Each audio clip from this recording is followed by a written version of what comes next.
Hello and welcome. This is your GM in the Great Barrier broadcasting from the center of your entertainment galaxy.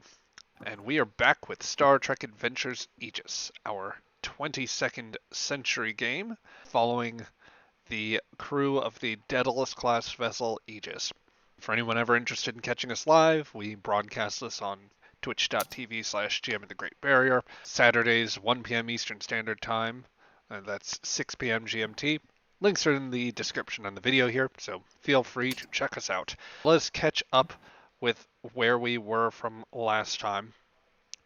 The Aegis, after a successful set of missions, has been out on long-range patrol after a fairly successful but stressful mission dealing with the Tellarites and centering on a lot of the recent international snafus, in particular being somewhat tangential to the Andorian-Vulcan war that has just begun. You are about as far away from any of that as possible right now on patrol near Tellarite space. It's partly to be the first responder in case another crisis comes up. A ship with the Aegis's reputation might be valuable. On the other hand, it could be to keep the Andorian military attaché assigned to Earth away from any fighting. In any case, you've been out on a fairly dull set of patrols for the past couple weeks at this point. This has been punctuated, along with your normal daily activities, by a distress call that you received. It turned out this call was from an old set of friends. The Ithonite traders, Captain Lamash, and everybody's favorite Ithonite. He's Noth. I'm also Noth. The Noth Collective. In any case, it turns out that Narth here was responsible for accidentally broadcasting a distress call because he was under the impression they were under a different type of emergency.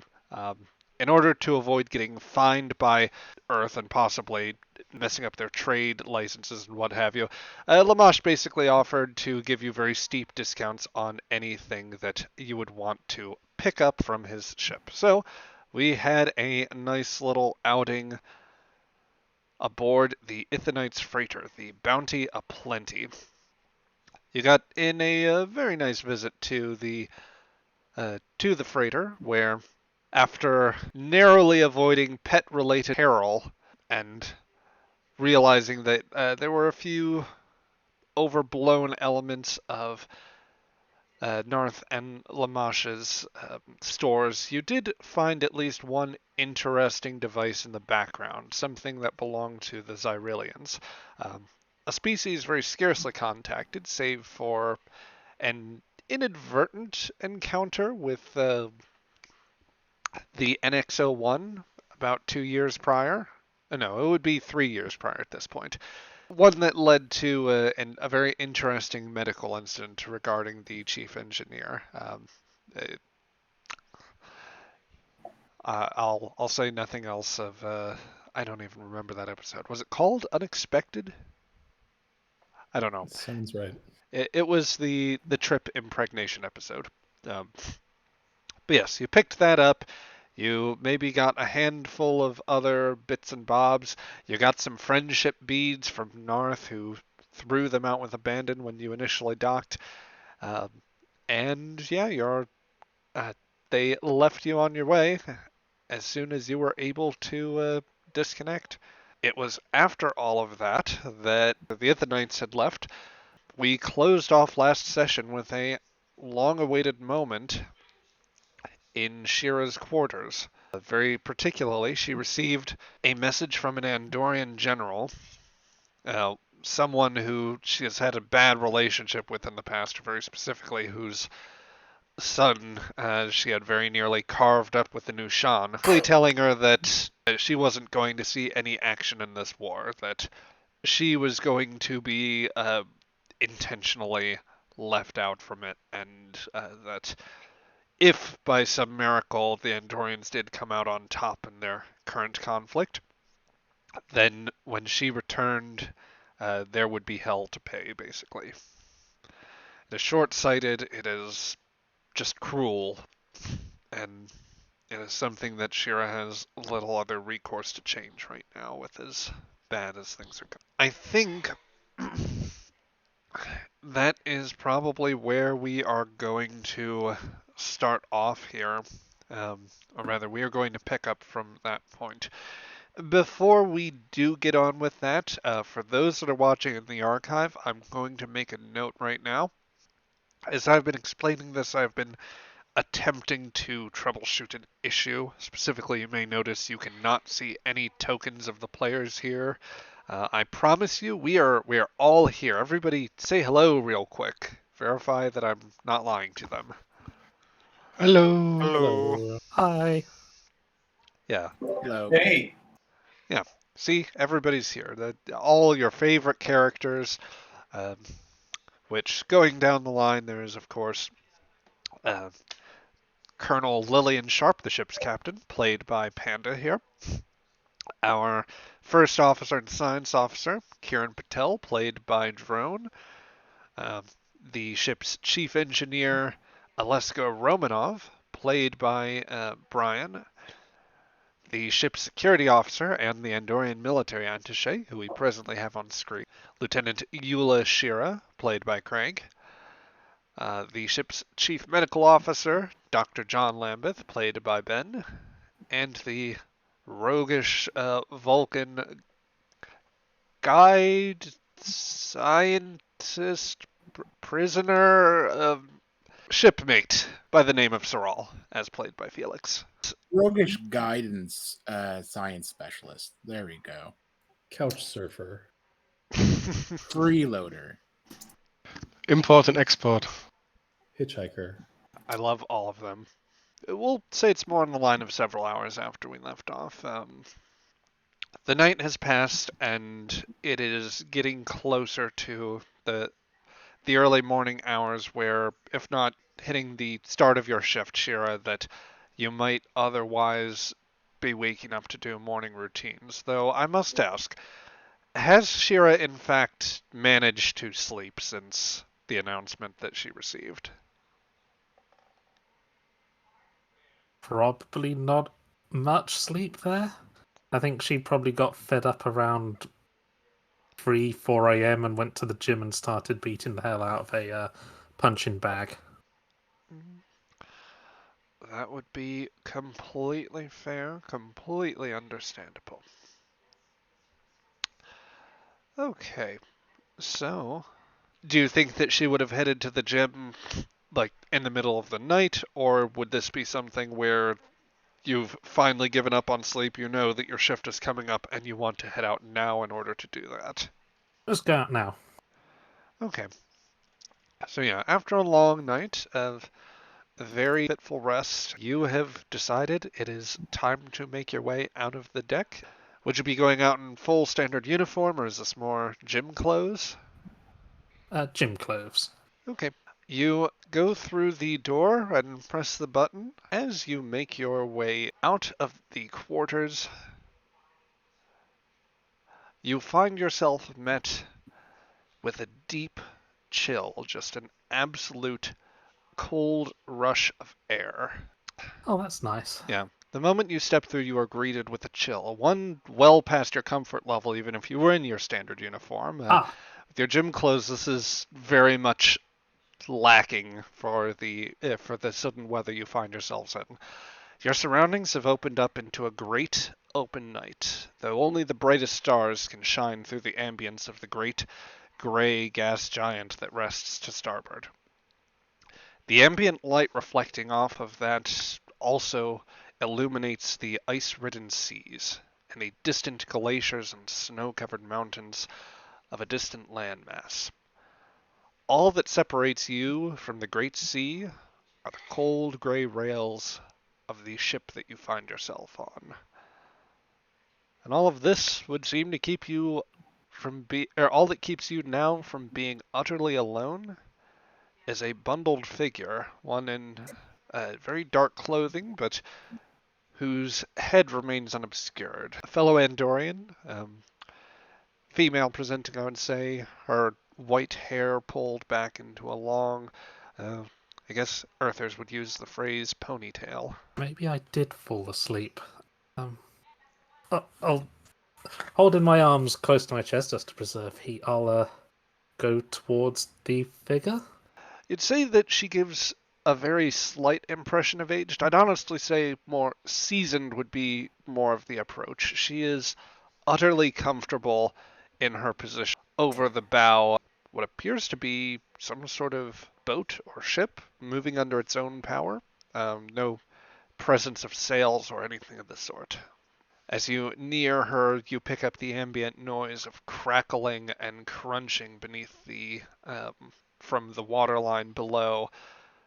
The prow is being cast asunder, or the prow is casting asunder large chunks of ice presently in your path. She turns to you. I can understand if you're out to see the sights, but you might have wanted to at least bring out a jacket. Yeah, I wasn't expecting to be here. What ship is this? She blinks a little bit in puzzlement. Yeah, I know sometimes the mission gets to some people, but, well, welcome aboard the Kumari, she says, raising her arms out and gesturing to the boat. Ah, right. Okay, have I been...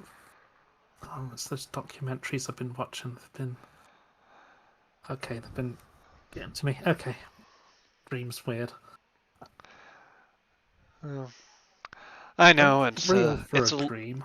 it must be a little puzzling, or it's hard to believe it sometimes.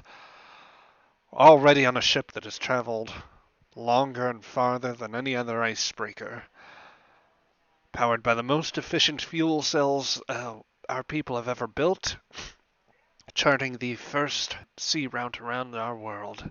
Yeah, it's impressive. I didn't see any other ship doing it. Indeed. This is the sort of thing I hope will define us in the future. Bravery, exploration, the chance to go out there and make a difference. That is sentiments I share. Sorry. What's your name?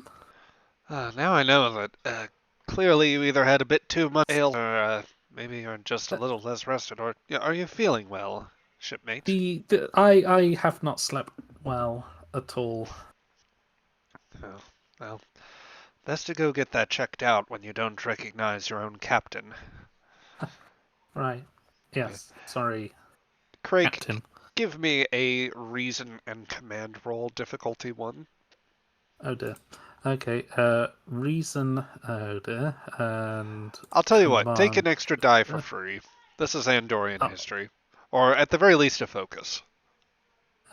Let's go extra dice. Let's go extra dice. 3. Roll. Yay, there's a 1. Yeah. Well, that is Oof. 1 success, so that's... Shira, your memory might have been hazy in the best of times, and you were going through the strangest dream you have had in a time. The captain of the Kumari, famously, is Captain Prindiviz Mafaulan. For the for those that prefer the more colloquial name that the Andorians take, Captain Devi.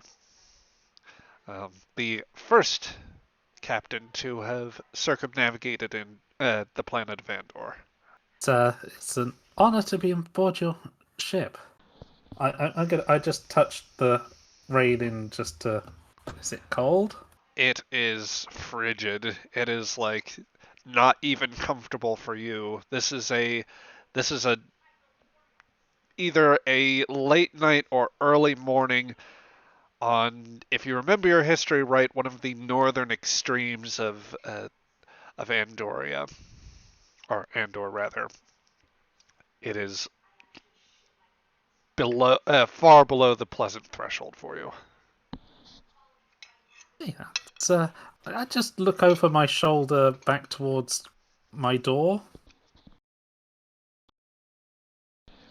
the door appears to be an appropriate like basically crank or like uh, I'm my naval lexicon is failing, but it's kind of the style of hatch you would expect to see on ships of like the of a more industrial era, where it's like the you turn a circular sort of latch in order to get it open and to secure it.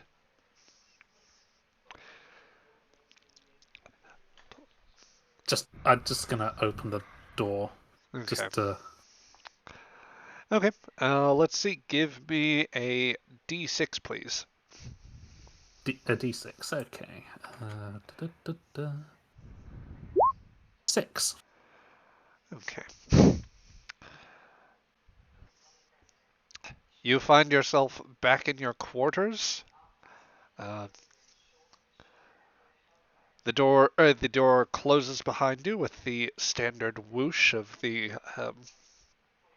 of what you would expect on the Aegis, and you find yourself yeah.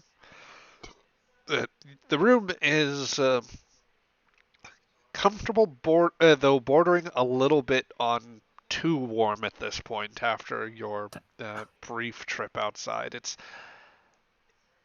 It's very much, if you were outside in wintertime when it's like if it was ever exceptionally humid and thus a very oppressive cold, and you suddenly step into a warm room, basically, is the sensation you get. I open the door again, but I don't step through it.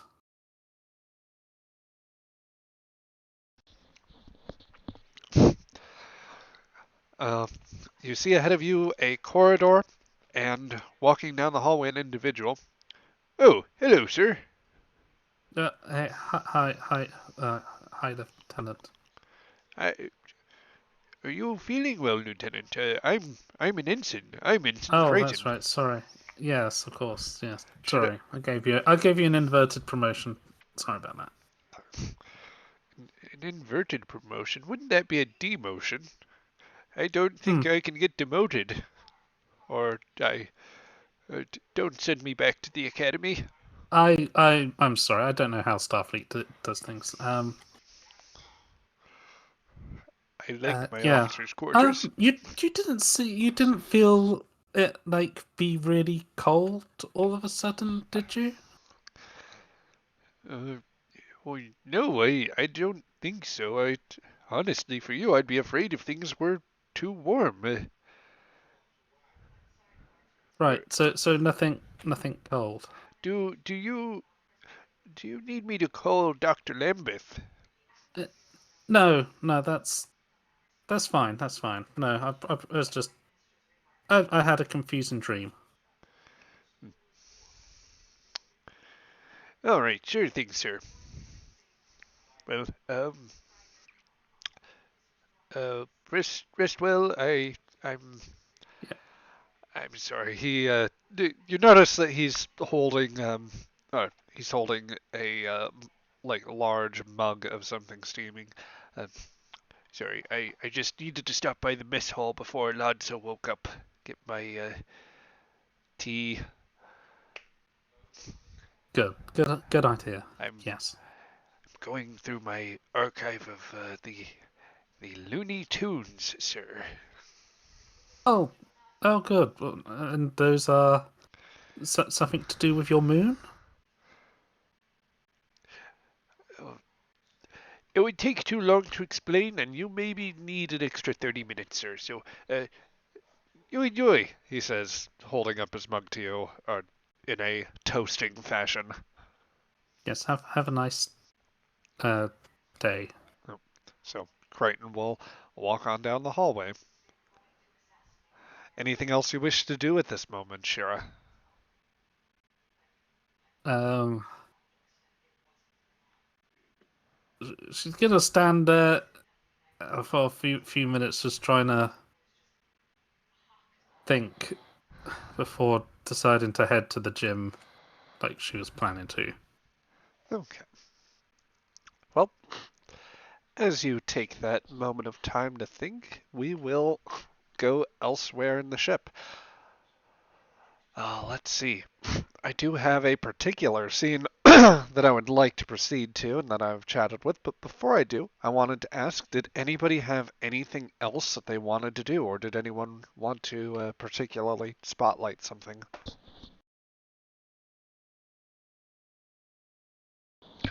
Hearing none, I think that we should go over to Romanov, who is also getting an early start to the day.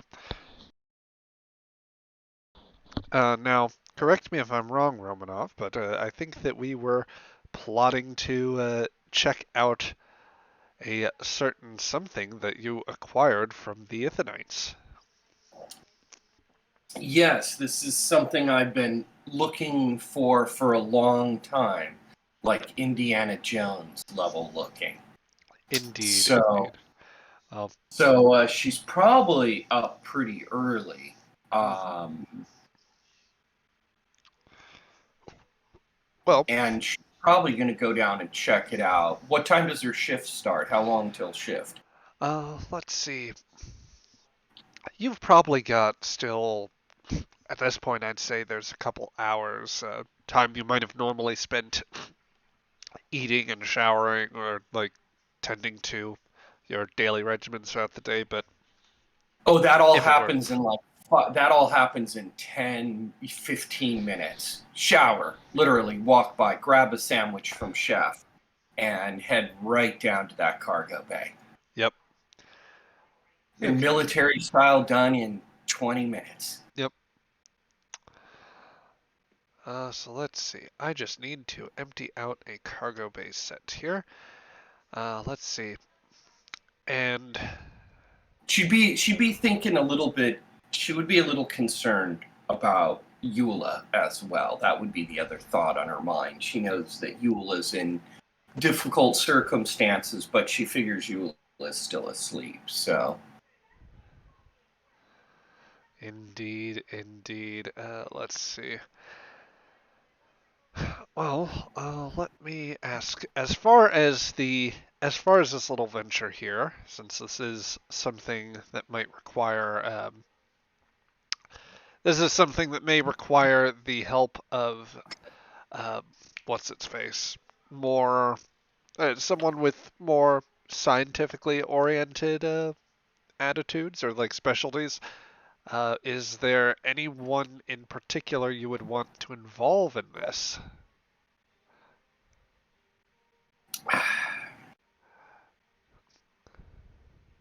the natural choice would be Soral because of his exposure to so many different types of technology. Yeah.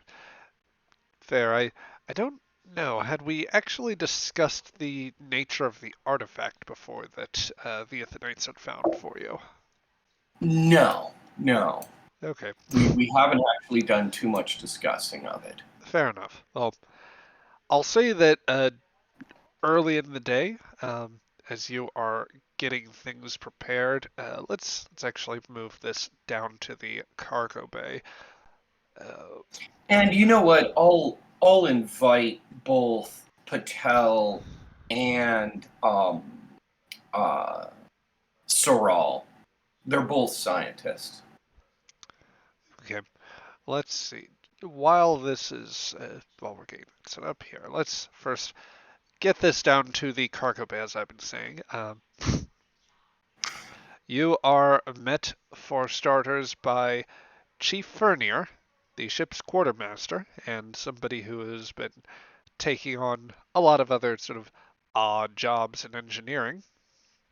So I probably know him pretty well. Yes, certainly.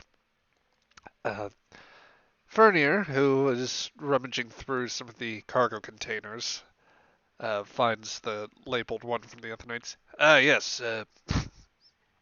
Looks like, sir, some sort of old decayed biological material of some sort.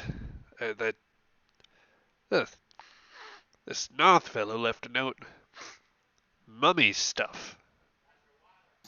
Or mommy stuff? That I don't know if this is Mummy. translating well. I think they just grabbed the nearest Earth word that they could for it. Let's scan it to make sure that it's not going to release anything unusual. Let's see if it's giving off any particles or biological residue. Sure thing, Commander. So, would you like to take lead on this scan here? Sure. It would And- be reason and science. Reason and science. Okay. And Fernir will assist you on this. Oh, great. Okay. Reason and science. Hold on, that was not a roll. Sorry. That was Fernir's assist. He gave you one success. I'll say that I will actually go ahead and give you that it is only a difficulty 1. So anything you get will allow Fernir to give you an extra success on top of that.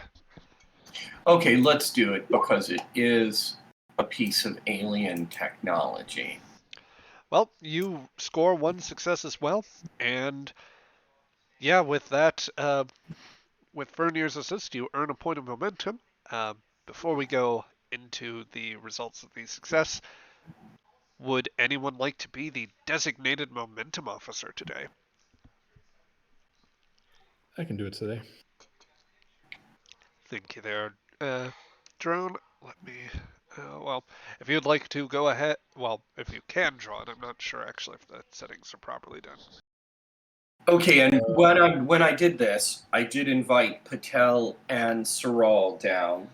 And I am informing Eula that we're accessing a piece of cargo from the Ithanite ship that is some kind of alien tech, just because she's our security expert, so she is welcome to join if she wishes, but I'm just informing her as in chain of command. You know, safety and science should be informed. I'm going to rule that in this particular moment, Shira is unresponsive to the communications. That's fine. I sent it as an internal update, as in, you know, being a good officer, you let your chain of command know, you know, when you're doing stuff. Fair enough. Sent a memo. Yeah, it's a memo. Yeah. Exactly. Now, Fair for Patel and Saral, I definitely invited them saying I'm investigating some alien technology that I was aware of before. Okay. So, So a different piece of alien technology. Oh, this is the little voice comment is yes. This is more different than anything else I've encountered. But by the way, is Soral allowed to analyze the device that's in the other cargo bay or wherever?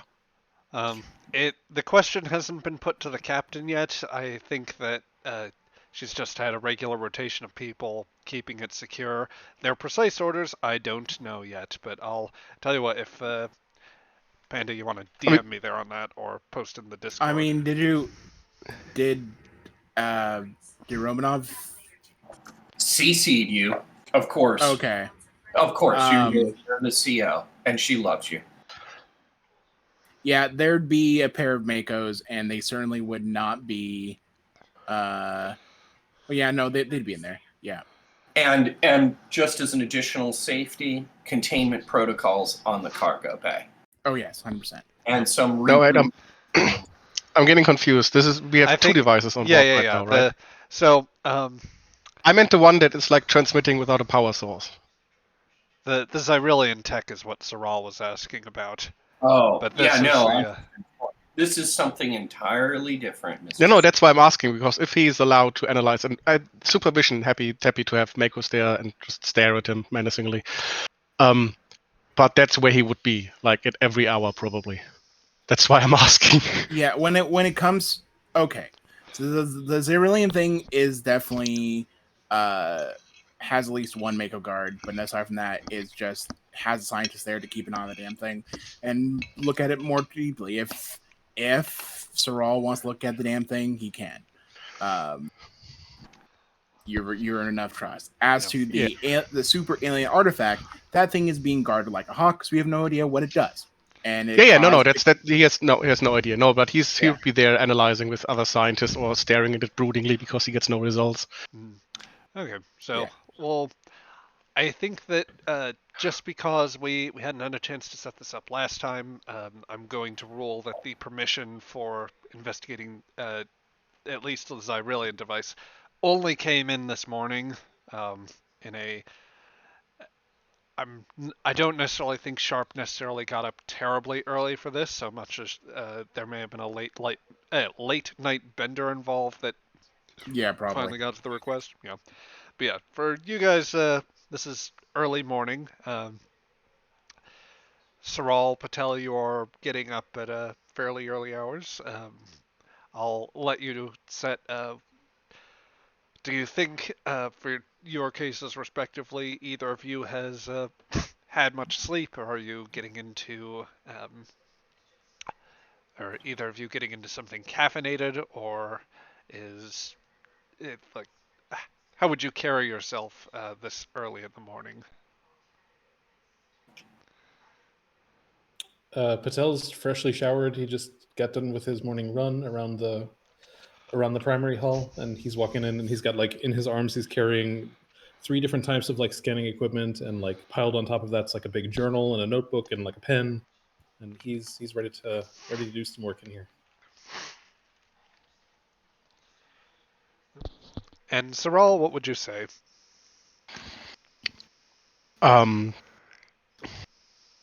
Yeah, probably. With the names, Xyrillian device. Was that the transmitting one? That's the emitter, which this morning you have only just had permission come in to start investigating that. However, right now Romanov is requesting you help her look at something else. Apparently, Yeah, so Saral is probably just about to go to the Xyrillian device, and he's like, Fine, fair I'll enough. be there. Also, do I remember this correctly? Does caffeine not work on Vulcans? I do not recall that particular bit of physiology. It is probably something that was dropped in Voyager once, because you have Janeway, you have Tuvok there. Sure enough, caffeine or the effects of caffeine on Vulcan physiology or lack thereof would have to come up there. Yeah, probably. Yeah. Yeah, he would then also join Romanov. Like, also interested, but also kind of miffed that his initial curiosity was just like kicked in the nuts. Okay. So, as the two of you are entering the cargo bay, you both hear Chief Ferninger saying, well, if your sense is reflecting what I'm seeing, it looks like if there's any biologics that would have been active, anything in here is long dead. I'd say it looks, by all accounts, to be quite desiccated. I don't think anything will be living after. Jeez, I'd like to get a more in-depth scanning date here, because this stuff seems old. It's very old. Oh, Commander, Saral. Hey, welcome in. Good morning, Chief. Commander. Morning, I think it is, yeah. It is good morning, and, well, I'm going to get ahead a little bit on some of the, if you don't mind here, I think my work's done here. It is, Chief. Thank you for your help. Sure thing. I'm just going See to... you at the shift meeting. Yeah, I'm gonna probably get some work on some power conduits repaired. I'm sorry, I gotta get that... spent last night, I made a mistake. I wound up watching that latest adaptation of jeez, what was it? That old children's story from Earth, Winnie the Pooh. I don't understand why people keep coming back and making horrible things out of it. It's like, I don't either. This is a good, wholesome character. There's no reason to make it like I don't know. Sometimes people corrupt purity, and that has happened in the 1,000-acre, what is it, the 100-acre wood. That's true. Well, anyway, that's it for me. So do what you wish, and I'll see you at the shift meeting. See you then. Yep. So the chief moves off, clearly somewhat bothered by a bit of media he consumed recently. And I'll get you guys in a little closer here.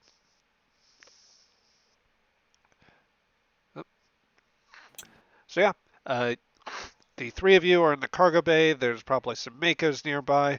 Romanov, the readings, as Fernir was saying, basically suggests that the contents of this appear to be essentially some desiccated remains of some sort. There's probably some, like, containers that are, like, sub-containers of an old sort that they themselves are in.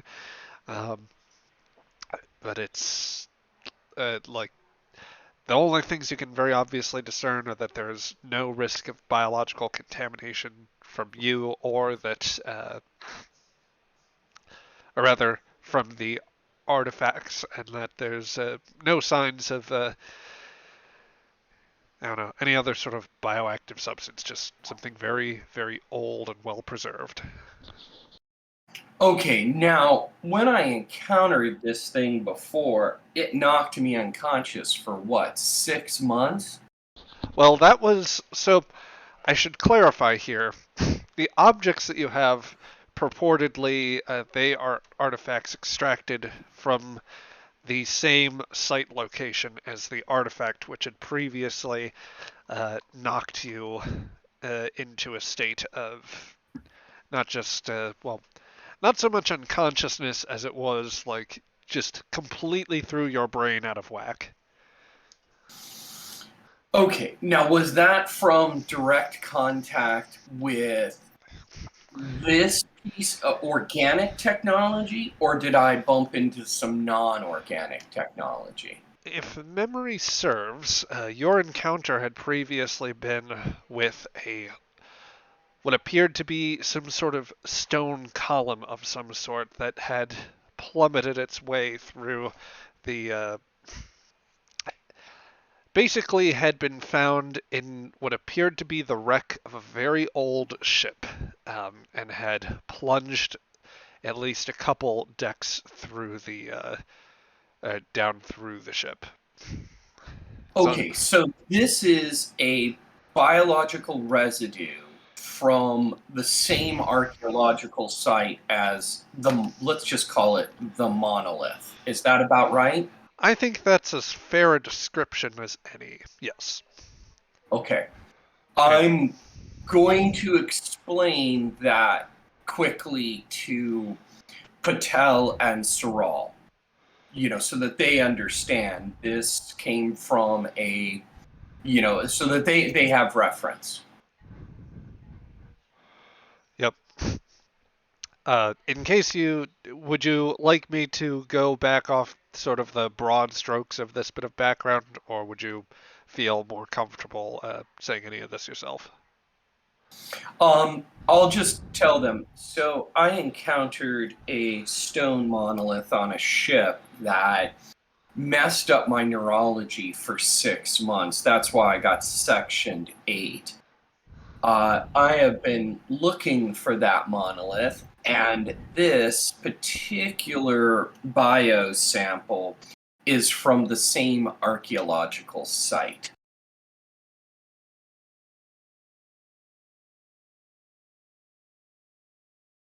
This could be some kind of biosample of the makers of that artifact.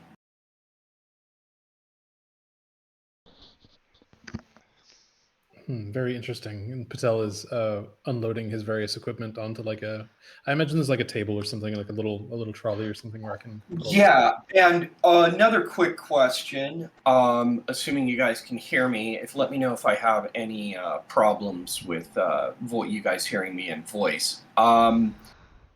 So, before I was affected by the monolith, was I able to date it? Obviously she would have tried to date it before, interacting with it. Or did I encounter it and bam, that's the point at which I got hit? Well, you may... Tell you what, give me... Let's call this an insight and engineering to reflect the aging effort, because this was from a mission that you had previously conducted back during the Levels first run, or the Starship Levels run back in the mid-2140s. And I think that we will call this a difficulty of 3. Okay. I'm going to spend 1 momentum on that if the group doesn't have a problem with that. Do you want control, reason, or insight? Insight and engineering. Okay. Yep. Okay, here we go. Now, I also have reverse engineering. Although, arguably, my reverse engineering skill might have been gained at that moment, so that might not apply on this roll. Your call. I think that the argument is strong to say that it actually doesn't work for this one, because it was at an earlier point in your career. Okay, sounds good. That's what I figured. Okay. No. Here it comes.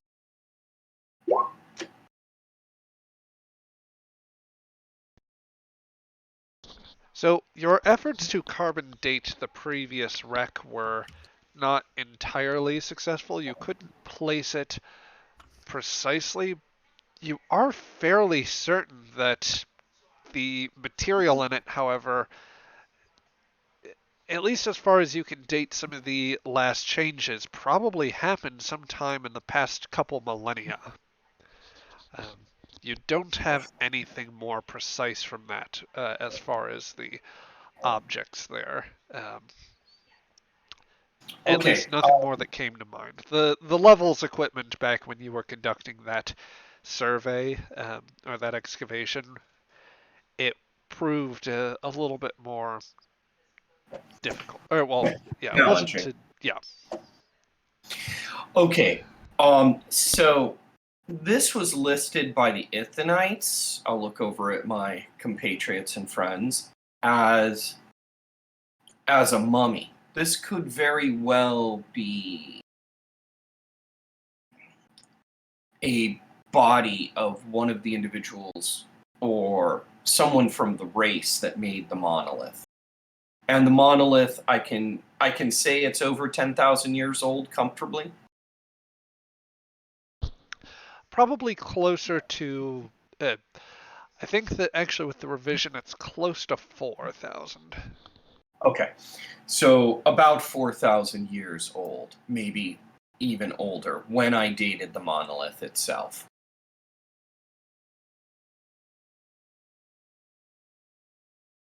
So I'm interested to find out what you two can tell me about this biological sample, which could very well be the remains of something. This thing is like a sealed sarcophagus, right? We haven't opened it or anything? Yep, pretty much. So what exactly did the monolith do? It rewired my brain. My brain scans from before and after are radically different. From what was explained to you later, basically your synapses were thrown almost completely out of whack. It took time for you to even be able to for your consciousness to reassert itself in some ways. Then you were probably under, at least initially, you were likely under some sort of medical support just to continue to physically function. But your mind took time to reassert, understand concepts, memories, you know, return to sort of very basic sorts of logic. Okay. So I will I will explain that to everybody so that they understand. Changing what exactly? You mean what was the net effect afterwards? Yes. It's one reason I have an easier time than most people do with alien technology. That's the best way I can quantify it. And there's been no negative effect on you? Other than all my, I had to relearn how to function as a normal person and reconnect with all my memories and knowledge. Yeah. Starfleet doesn't arbitrarily invoke the equivalent of that Section 8 clause declaring medical unfitness for service, particularly on a mental health issue. And that was very much what Romanov's record shows.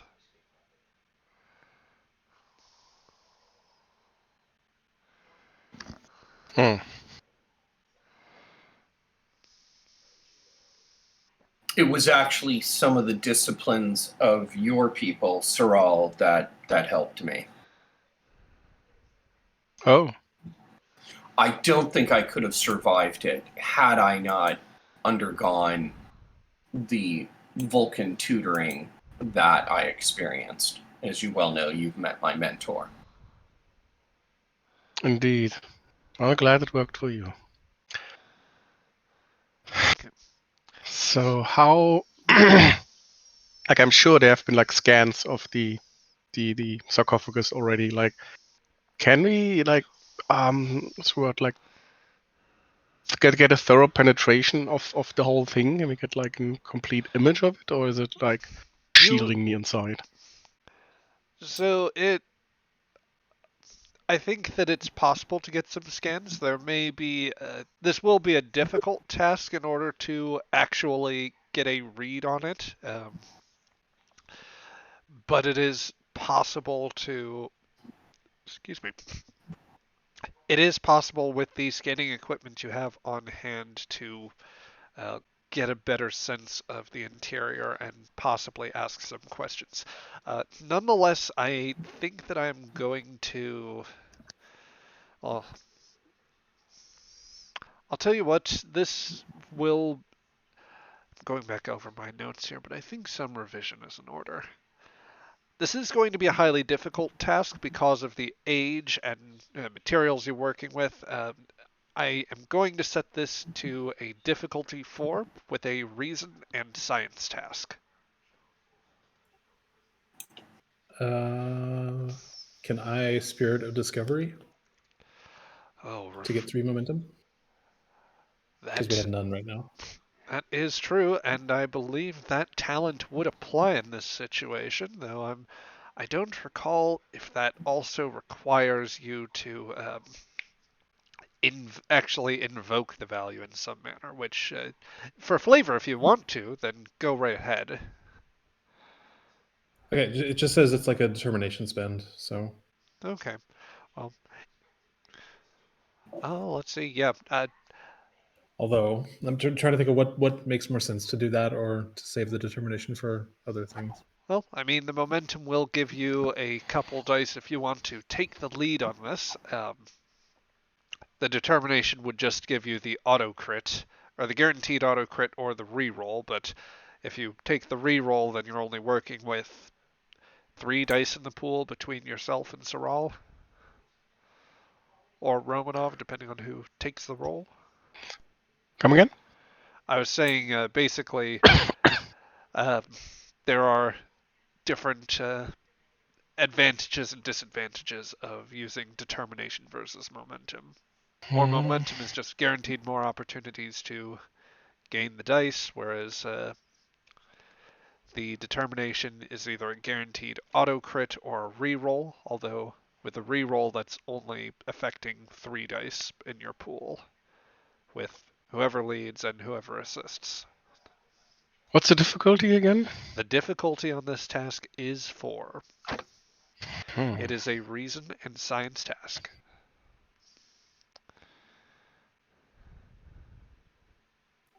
Patel holds I mean- the scanner over the device and looks at Saral and says, would you like to do the honors, or should I? What's your reason in science? Perfect. It's 12 and 5. Oh, yeah, then you go ahead. I'm happy to support. Holy shit! I didn't realize how ridiculous it is. Nerd! And then he rolls 3 complications, putting it out in the world. The 3 PhDs going to work. Xenobiology. I think xenobiology it's a little past time for biology to help you with this one. Anthropology, maybe. Okay. Can I share a focus with him even though he leads? That's not how it works, right? It isn't, but it would help you still, Saral. I can also, if I trigger the Spirit of Discovery for 3 momentum, I can use 2 of those momentum with Walking Encyclopedia to give myself a focus. That is workable, and that would give you a momentum left over to buy something with a die. Yeah, but with 3 momentum, I would rather buy 2 extra die than have the focus, I think. Fair enough.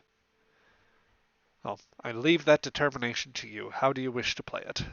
Okay, so yeah, I'm gonna Spirit of Discovery for 3 momentum. Okay, And then I'm going to start out. It's going to be the value.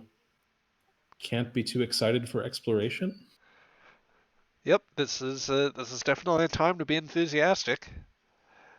You're exploring an interesting bit of anthropology or archaeology, and you're also xenoanthropology and archaeology, that is, and you're exploring one of the other characters' backstories. So yeah, that works. Okay, and then not doing the Walking Encyclopedia, I'm going to use that momentum that I just generated for 2 extra dice. Okay. So just automatically get that over. No focus. Now we pray. Easy peasy. 4 successes. Nicely done. Ooh. Saral, you want to roll an assist for that momentum? Complication. Oh. Absolutely, I don't. Nice. That is a 4 on the die, which, with I take it the investigation focus is coming into play here?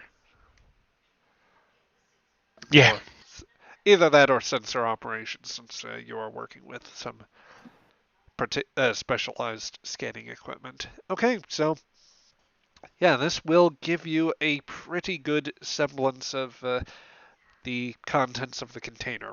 I will read off a little bit of what I have first, and then you can ask some questions from there. I believe, Patel, you would actually get a couple questions as you succeeded and you are the chief science officer. Or wait, I'm remembering the exact nature of the special rule. You get at least when you succeeded a task and you earn momentum, you get 1 bonus momentum that is used specifically to obtain information, if you so wish. And then does that stack with Studious? It does, so you get to ask a second question with that. That is how we've played it before. So do I get 3 questions or 2?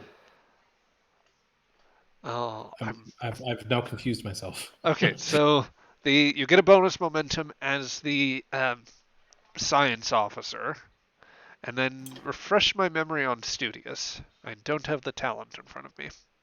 Studious is whenever I spend 1 or more momentum to obtain information, I can ask an additional question. But it's in total. It's not per momentum spent. Okay.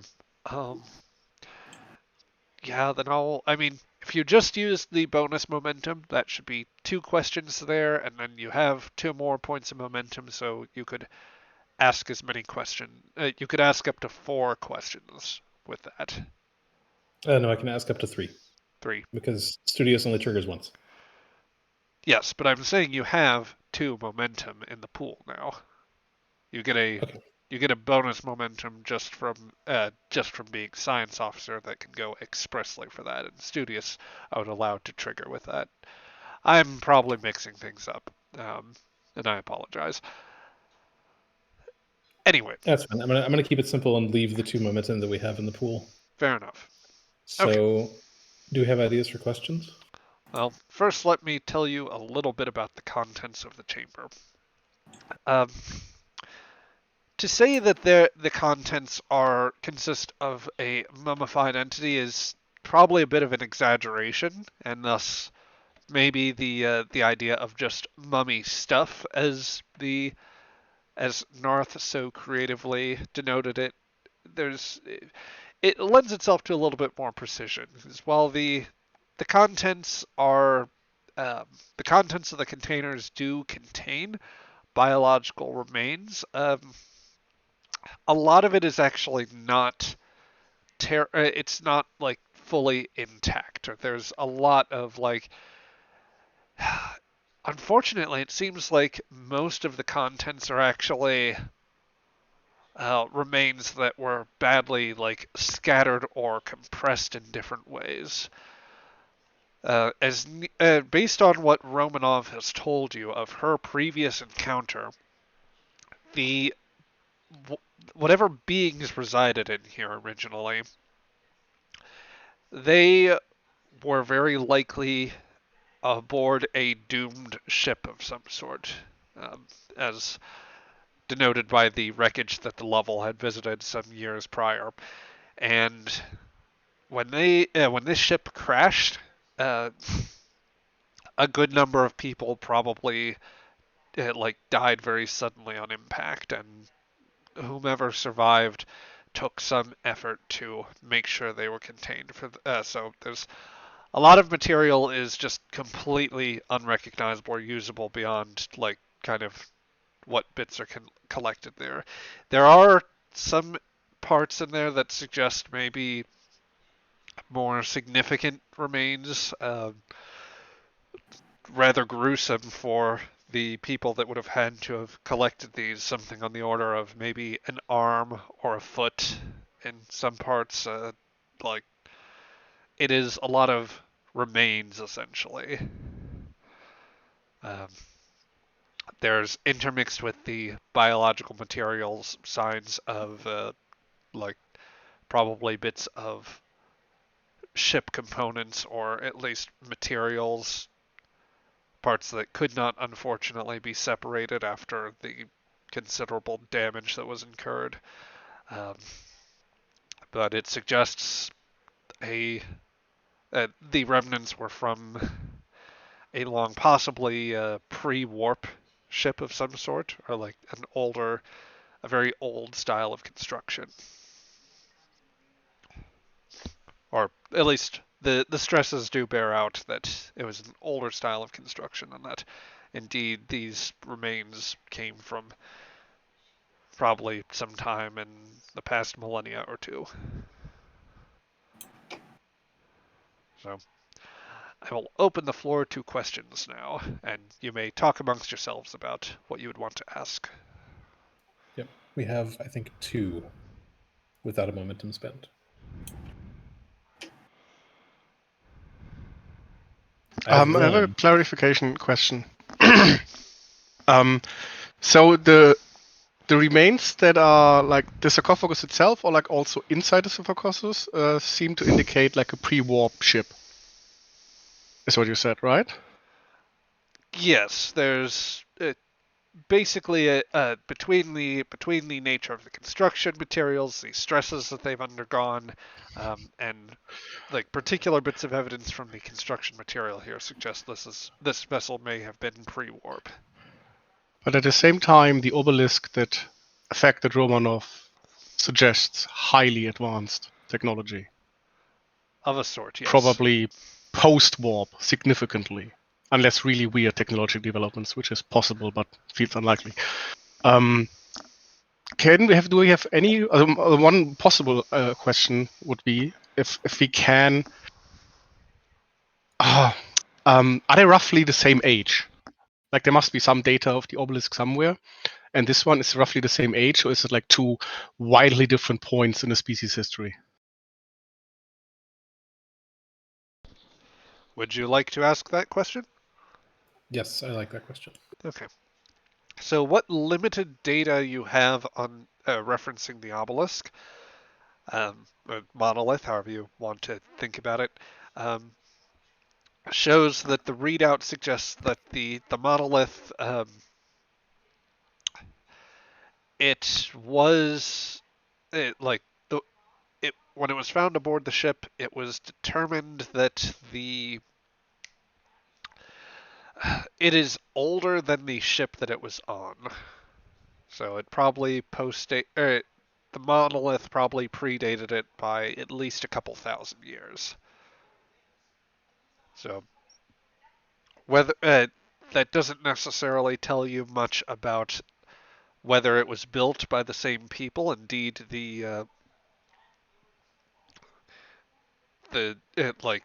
it seems so radically different from the design of the ship that it's very hard to discern exactly who is behind it or what may have built it up.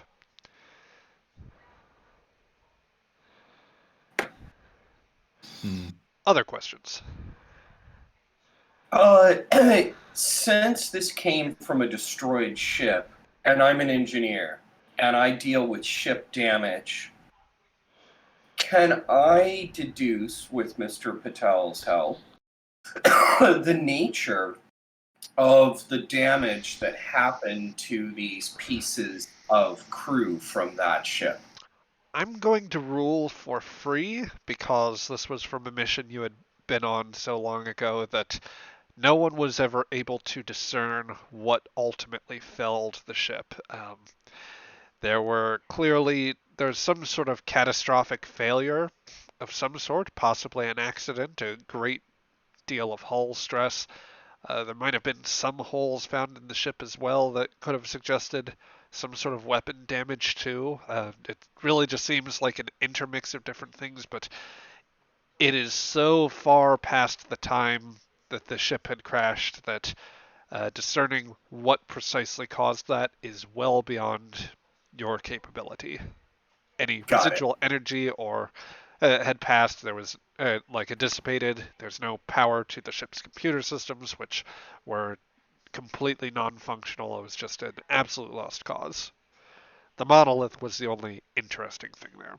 So you still have one question that could be asked about the remains you have in the here and now. The thought that I had, and don't count this as final until the other two agree, is it safe, biologically speaking, to open the sarcophagus? Like, is there any contaminants or radiation or anything like that? Just in case somebody were to do that. Yeah. Let's see. Unless we want more deep information. Yeah, I was mean, going to say I was going to say they'd actually Romanov had already screened for contaminants. Okay. So, yeah, and also just to acknowledge chat, yes, good points. The author, it is basic. The science talent does basically, or the science officer ability does basically boil down to a free question. But yes, other questions? Anyone else? Panda, Ben, Craig, feel free to chime in if you have any thoughts or something.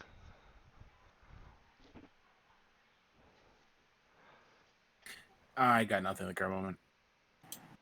Yeah, I've got no questions. I do have a question.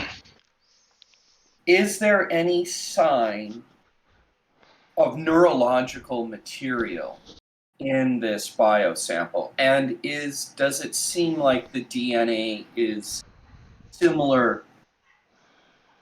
Was this a humanoid? Was this a silicon-based creature? Or was this something else? You know, I can give you a little bit there. So the most of the remains are pretty decayed, and a lot of it is also very much, obviously some bits of it were more just like the unfortunate fragments or like biological material that was just completely smashed up by whatever catastrophic event befell the ship. But Right. there are some, as you can scan a bit from some of the limbs, you do discern that, like, desiccated as they are, it was likely someone or something humanoid of a sort. Can you identify Saral and Patel? Is there any neuro material in this sample? Because here's my question, and this is probably not possible, but if there is, maybe we can compare it, and this is a total long shot, to my neurology, if the sample is capable of telling us if the individuals suffered in the same way that I did. There could be a related thing that I was thinking of just now when you mentioned neural, is especially with Saral there. Is there any psionic power emissions or anything else that could be a concern?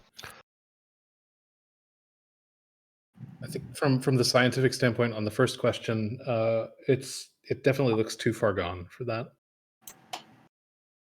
Like there's no way for me to really be able to tell anything like that. Now, I would I would say that Saral would probably come to a similar conclusion. Any sort of neurological remains of the neurological system or anything that could sustain that type of psionic presence here is long since it would have long since decayed here. So.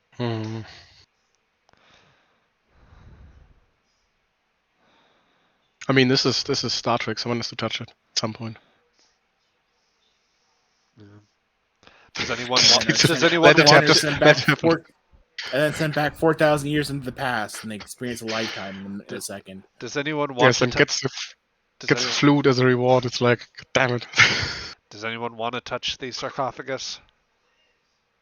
I mean, has it been like never touched at all at any point, like from the traders, etc., etc.? I mean, the Ethanites probably loaded it into this crate that they have, or had, before they came. So it waits for the story opportune moment to do its thing. Excellent. Romanov, it's your turn. Okay. I mean, I think the next logical step would be to crack it open, right? If there's no danger in doing so, or immediately apparent danger. Fair enough. That's why I brought some rebreathers down, just in case. Paranoia keeps people alive. Seal off the environmental systems into that cargo bay. bay. I already did that. I put this under biocontainment. I mean, we get a decon scene after this. You would, Please, except for except for the fact that I have dropped 2 points of threat to introduce a slight narrative setback. The lights flicker in the room. Ooh. Okay. We're gonna release a ghost. Like ominously? It's just like a hole across the cargo bay. All of the lights just give a sustained 20 or 30 seconds of flickering. Romanov, there's something up with the lights. Yeah, your EPS conduits are not up to par, I feel. Yeah, I'm going to take a look at that. What caused it? I mean, that's an unusual thing for... Insight and reason, please. Or rather, insight and engineering, rather. Roll with the two... roll with the two the two attributes, please. Okay, and based on, I don't know difficulty on this, we've got 2 momentum. I'll just say difficulty of 1 here. Okay, I'm going to go ahead and roll then, and I want to see if I have anything I can apply focus-wise. No, not dead. Okay. 1 success. All right. It is not localized. The power issue here is not localized to the cargo bay lights. There's something else somewhere in the EPS grid that must be causing a malfunction. Yeah, I'm sure it's harmless. Is that usual? How uncommon is that event? This is for as much shit as people give the Daedalus class, they're pretty rugged ships, so it's a little odd. I will make sure. This was odd. Yep. The comm line beeps right as you are noting how odd it is.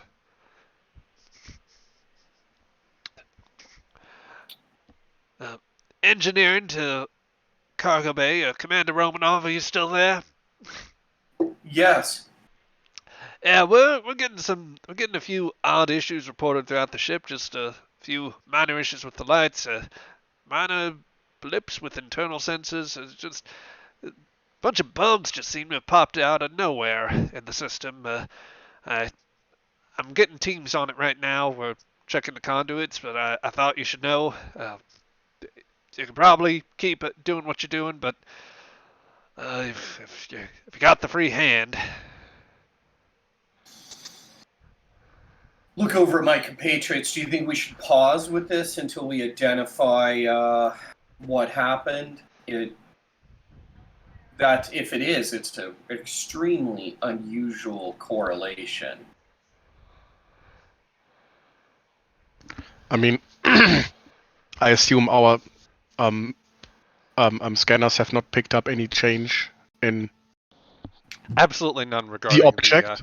So I mean, it's a bit odd that the lights or that the energy fluctuates, but your team seems to handle it.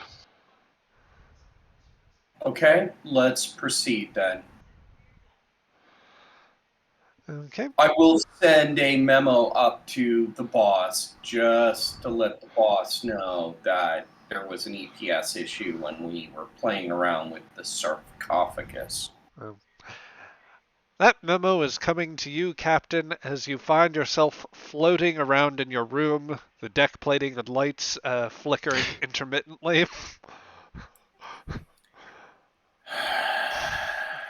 I signal the cargo bay.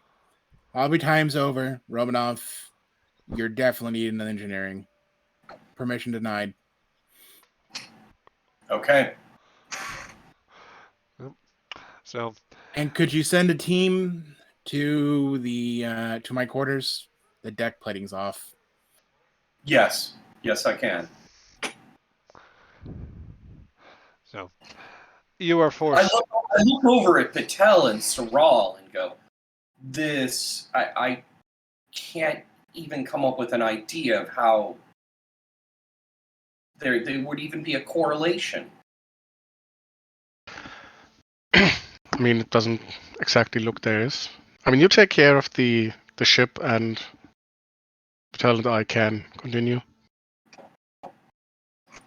Yeah, it would seem there is no correlation. It's just a happy coincidence or unhappy coincidence, I guess. Fair enough. It's not like this is a rush item. I mean, again, we can continue while you are figuring out the energy situation. Okay, go ahead and do that. I'll go take care of the ship. Thank you. I'm 100% devil's advocating here. I'm triggering shit left and right. Indeed. So, you get, Romanov, you get to move on out of the cargo bay whilst the other science officers continue their work. Let's see. Before we switch over to this next thing, because I do have a little more for you here in a moment, Romanov. Let me ask, does anybody else want a particular scene right now? Captain, Doctor, we haven't seen a lot of you this session. I haven't got any scenes I want to do. Fair enough. Colonel, do you want to get out of your floating abode at the moment, and I imagine this happened like the most inconvenient time, like as I was showering. yeah, repeating that one episode of Enterprise as well. Yeah. She'll just slap on some clothes, try to get some God, I forgot what the term is called. But the pills that make you not drunk anymore. Not oxidizers. I guess oxidizers? And Anti-intoxicants. Anti-intoxicants. Realize that she's out and will just clean herself up the best possible ability and make her way to the med bay. Okay. Yep. Captain, it is once you manage to get on some clothes, just somewhat dry yourself in 0G, and find yourself clean yourself as best as you can with that bit of complication, much like the managing such as the astronauts of old had to. I mean, I was a spacer. I know how to do this. Yep. Let's get everyone over to sickbay and make sure we got the correct tokens. So yeah, there's the dock at least. I try to like look the most presentable despite being extremely hungover. Yeah, you manage to. Give me a fitness and command roll, difficulty 2, please.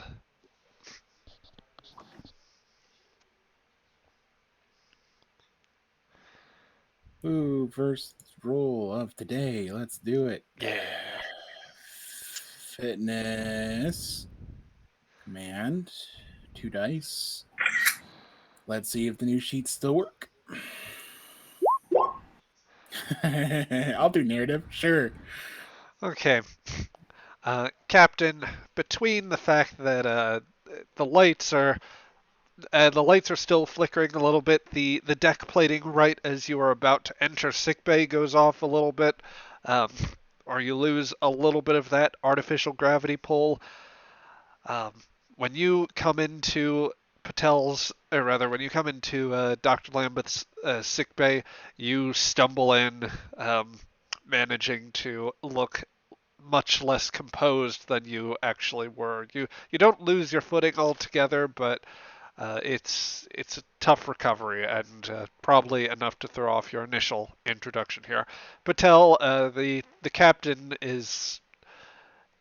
it does not seem particularly well balanced right at the moment. She looks like hell.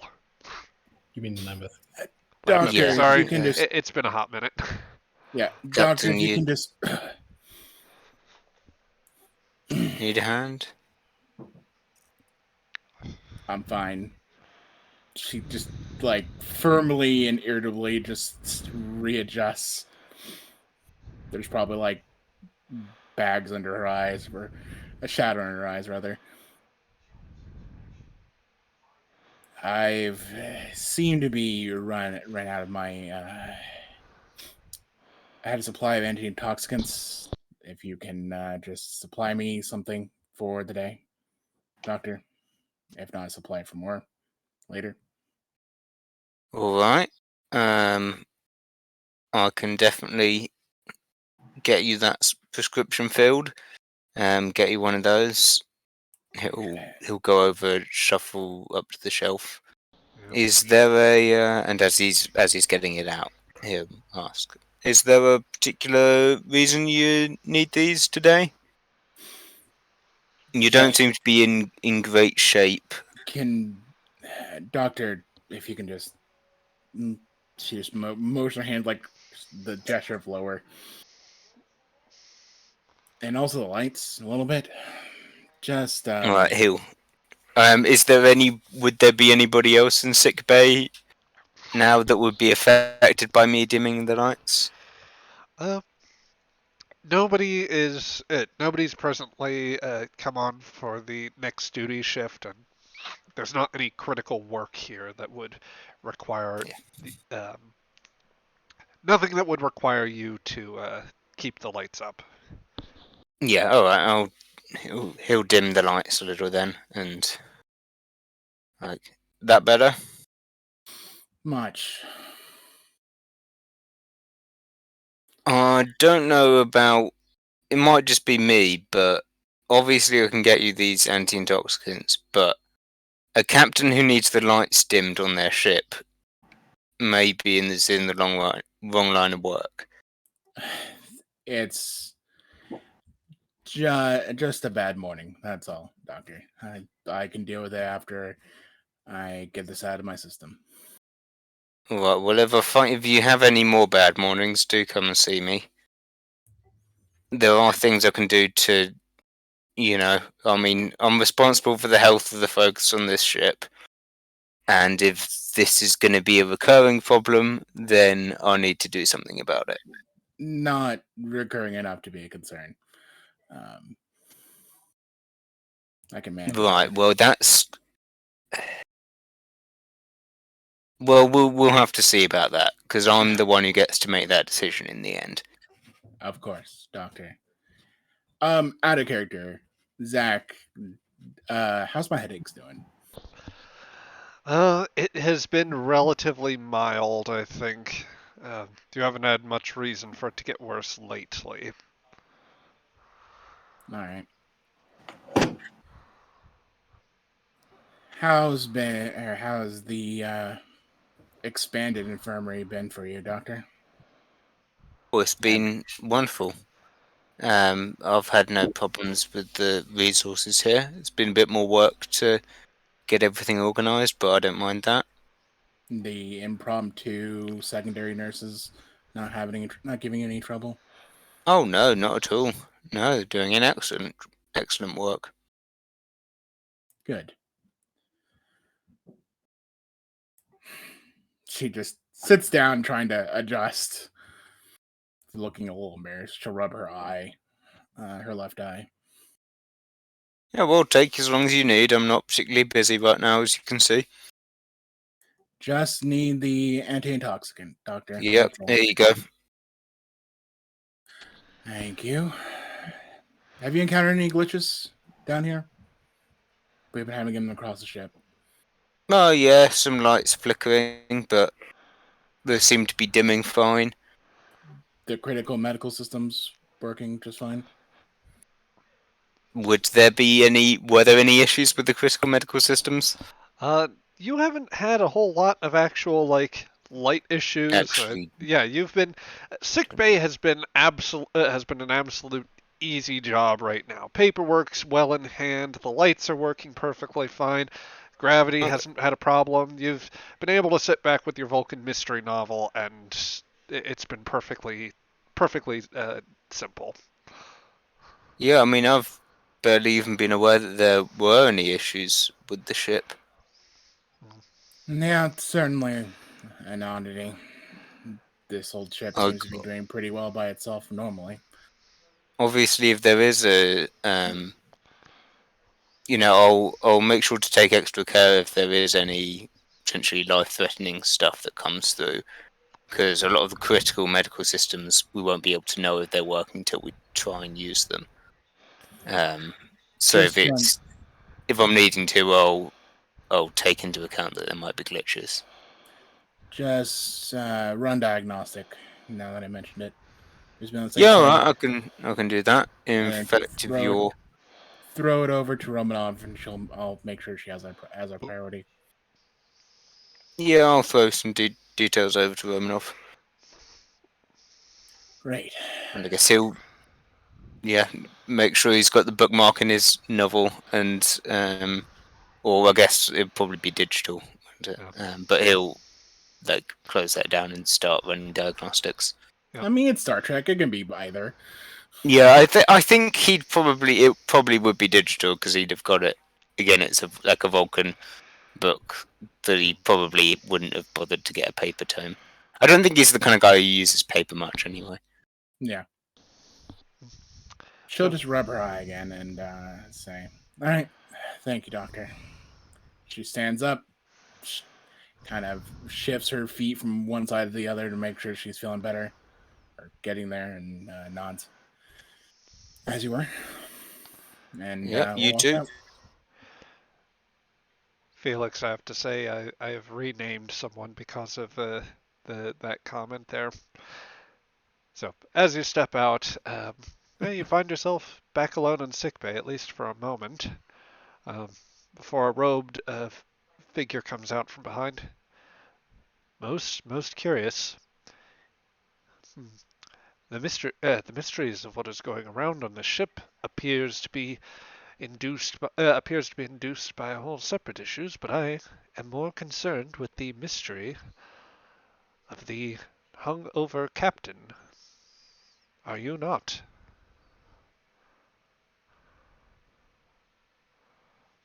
Sorry. What was that? Was that? You turn Was to that- your side and you see a a Vulcan male standing in robes, who's basically going on to say, "Hmm, certainly it is most unusual for an officer of that rank to be in this level of to require this level of anti-intoxicants and other similar measures over this set of time. Indeed, you have issued a prescription for her at least a couple times during this voyage. This would Yeah, suggest. I have noticed. Thank you very much. I assume I don't need to start taking something as well. Now, what logic would lead you to that conclusion, Doctor? Oh, I don't know. Who are you again? I am Sudak, Inspector. Right, Inspector Sudok. Wonderful. You're not going to write me up or anything? While the precise nature of the prescriptions that you are issuing maybe don't follow the precise Starfleet code, I do think that it is within your prerogative to sustain mission parameters. Certainly, this is nothing compared to previous activities. He raises an eyebrow in your direction. What exactly? What makes you think I have any previous activities? Mm, I mean, I don't quite appreciate your tone there. very simple, As far Doctor. as everyone here is concerned, I'm a perfectly upstanding member of the ship. Or so you would say, but simple logic may suggest otherwise. And There's nothing simple about your logic. he's going to walk around a corner. He's Out of view. all right. He'll walk over and peer around the corner. The Vulcan is gone. God damn it! All right. He'll go over and like check his if he's got anything that causes hallucinogenic stuff. He's gonna quickly check that that's all still like the numbers on that is still correct. That he hasn't accidentally taken one or the bottle's not open. Dr. Or any Lamb is computer? just going through a set of bottles of pills, like, oh, Counting them. Thought you reached for some coffee, you grabbed the wrong cup. Yeah. Computer, scan for brain tumor. jeez. Anyway, so it's going to proceed that way for a little while. Um, elsewhere, elsewhere on the ship, as the Doctor tries to figure out what he got into. We're going to check in back with engineering, where Romanov, you've made your way back to engineering as you find the teams going through, trying to figure out what's going on. Fernier is like at the reactor, and he says, "Oh, hey there, Commander. Sorry, we still haven't got a precise lock on what's going on here. It's just about to grab a kit and start dispersing teams to different parts of the ship, check the EPS conduits. So probably gonna have to get into the the small tubes, the like the crawl spaces. Out of character, do they call them Jeffries tubes at this point, or? I don't think they've gotten a formal nickname. Captain Jeffries is actually alive Leader. in this era and working to build up ships. Access crawl spaces. Yeah, go ahead and do that. Tell teams to be careful and just assume safety protocols. Level 2. Sure. Access tubes, access tunnels, and service chutes were they were called. Yes, Apparently. they're scattering to all of them. It is going to leave the engineering teams a little thin. Romanov, do you want to stay here in engineering and coordinate, or do you want to get in the weeds yourself? No, I want to bring up on one of my screens here in engineering the overall, power. You have the computer show me power distribution for the ship as it stands now. I want to look at an active map. Okay. Give me an engineering and insight roll, difficulty 1. I'm going to spend a threat to increase your complication range, as some of the engineers begin filing out of the engine room. Okay. I'll keep maybe 1 or 2 critical people just in case things go wild down here. Yeah, there's some Okay. minimum staffing, basically. Okay. By minimum staffing, though, I'm choosing the people who really know how to deal with the crap when it goes wrong.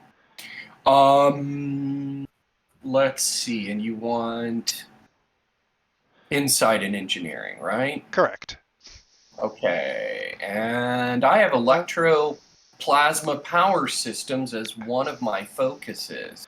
I'll let that apply. Also, the ship can assist you here with, that would be computers and engineering. Panda, you want to roll that? Or somebody want to grab Sure, it? I'll roll it. I've already modified the complication range for the ship, so you are good to go there. Okay, and you said I have to modify my complication range to... Set it to 2 now. I've spent a single point of threat. Okay. Okay, I'm going to go ahead and roll. Okay. That's 2 successes, with Hold one from Romanov and 1 from the ship. Romanov, as you review the internal sensor readouts, or rather the EPS power distribution routes, you see that for the most part the ship appears to be functioning in perfect working order. There does seem to be an unusual sort of pulsating effect at a couple times where a few light systems will go out, or a few errors in the EPS grid, like sort of misfires of a sort, seem to shoot out. It's a little unusual, the way that it's going. There's a lot of it seems pretty intermittent, but you feel like there might be the beginnings of some sort of pattern there. Also, it's worth noting, you do get to draw 1 momentum, Drone, if you'd care to pick that up. Amidst all of this, too, you also hear some high-pitched laughter. I would say the giggling of a child. Nope. Mm-mm. Check. Did the internal recorders in engineering pick that up, or is that me hearing it through some other medium? Those recorders and the sensors appear to be on the fritz right now. You can't actually discern precisely at the moment. Okay, you said there might be a pattern. I'm looking to see if the light wave flickering pattern happened at the same time. Did it originate out from our sarcophagus cargo bay? It does not appear to have done so. But there is the beginnings of a pattern.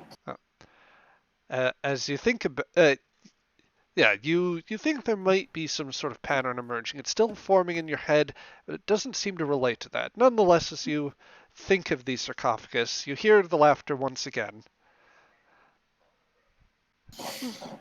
I'll look around. Hi!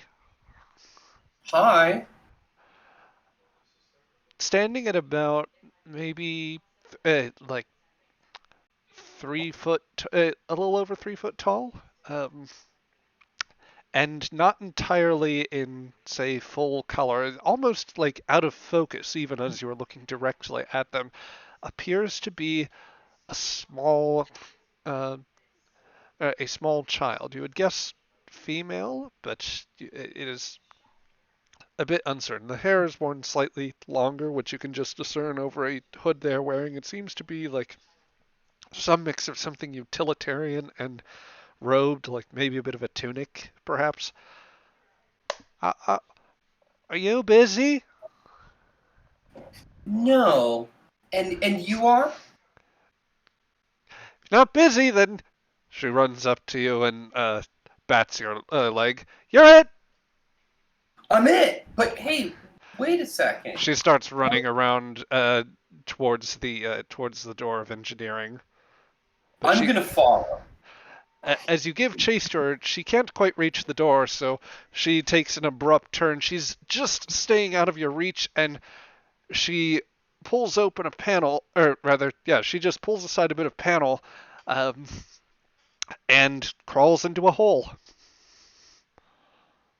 Okay, I'll look down that hole. Is that one of our access passageways? You think it is, but you don't remember one being here. Ah, okay. I will turn the turn engineering over to the next competent person.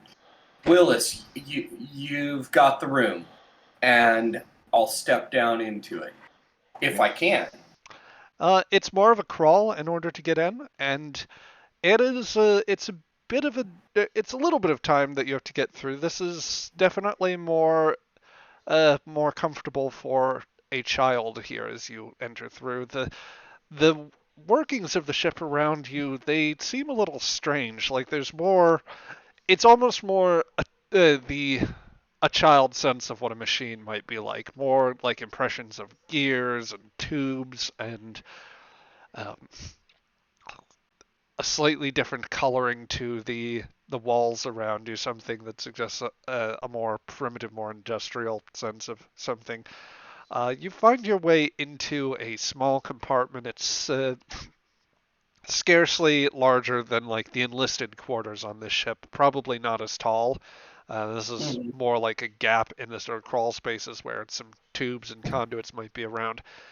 Um, and there are also dozens of what appears to be different elements, like different things of. I'd say the impressions of like posters, improvised figurines of a sort. Even some things that seem vaguely animal-like. Although all the shapes here seem just a little off-kilter, a little harder to discern for certain. And sure enough, you see the small one there. Hey, well, can I get to her to tag her? Well, I'm it, so I'm supposed to chase her. Yep. So I'll just say, wow, your room, this engineering is very interesting. This looks kind of like a room. It's the safe. It's the safe room. I'm safe in here. You can't tag me while you're here. You got me again. The safe room. Yeah. Well, so what's your name? She kind of looks to the side, the impression of a smile on her face, but at the same time, just some like a natural sort of pause. Hey, I don't know. Don't worry about that. Yeah. So, who were you playing with before you played with me? Oh, I find whoever I can play with. It's best. On the ship? Yeah, it's best to do so when the grown-ups are talking. Yeah, grown-ups can kind of kill the fun, can't they? Yeah. Only some of them. That's true. That's true. So, and this is your ship. How long have you been on it? I've been here all my life. You were born on the ship. Mm-hmm. And the ship takes a long time to transit the stars? Is that what the adults told you? We're on a long trip. We're going to our home.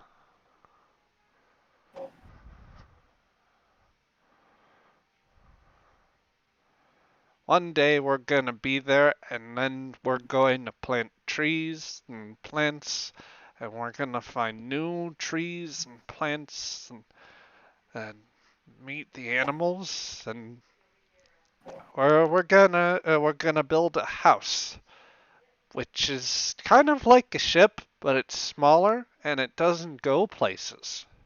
And it's on the ground, yeah. Mhm. Did the ship find anything unusual? Like a stone object?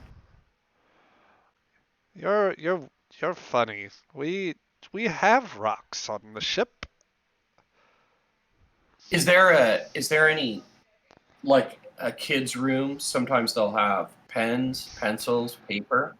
Oh, you don't quite see anything of the sort, or there's no tools that you can quite make out. You do notice that there are some grates in the area, that like in some of the wall panels, and you can get the impression of sounds coming through that. Wow, I can hear sounds coming. Those are other parts of the ship, right? Yeah, that I don't get too close to that one. That's where the grown-ups are meeting. The grown-ups are meeting. Mhm. Well, let's go listen. We don't have to. We were listening.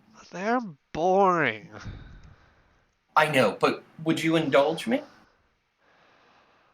Okay, but you're double it. I'm double it for sure. Oh. And I'll head over and listen through the grate. Okay.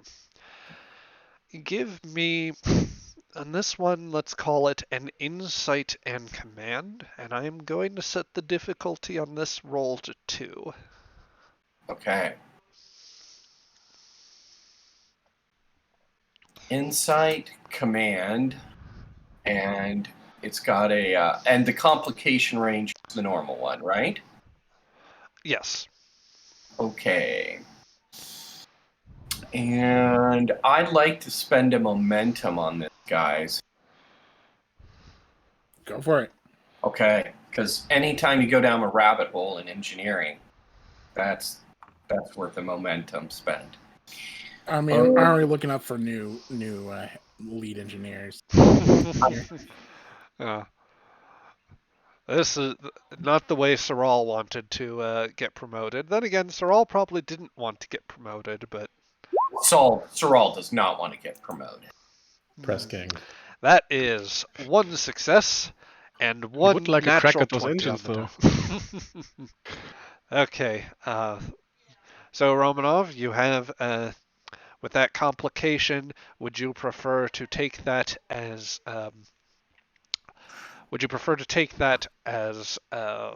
threat, narrative, or would you want to try and buy that off with the momentum you still have? Actually, wait, you spent, I think, a point of that, so you don't have enough there. It would. Yeah. How much is it to buy off a threat? It's 2 momentum. I suppose you could do a momentum and a threat. Since this is a group decision, do you want to increase his threat or do you want to ride with the complication? I like That's a good complications. complication. Okay, I'll ride with the complication. Look, the only person getting eaten is you, my friend. So I'll go for the complication. She's a descendant spiritually of Alice. She'll go down the rabbit hole. Just make us whole. That's right. So yeah, I'll take the complication. Okay. And listen. There are sounds of a very sort of proud, very determined, and even a bit hostile at times in tone. The words feel at once very familiar, but the sounds are strange, soft. I'm just going to Yeah. concentrate on the feelings that I'm getting. And if I can see anything through the grate, maybe they have a display up, I'll kind of shift my vision so I can scan the room through the grate. You get the impression of similar sort of grayed out entities. Most of them actually not even appearing quite as they don't Solid.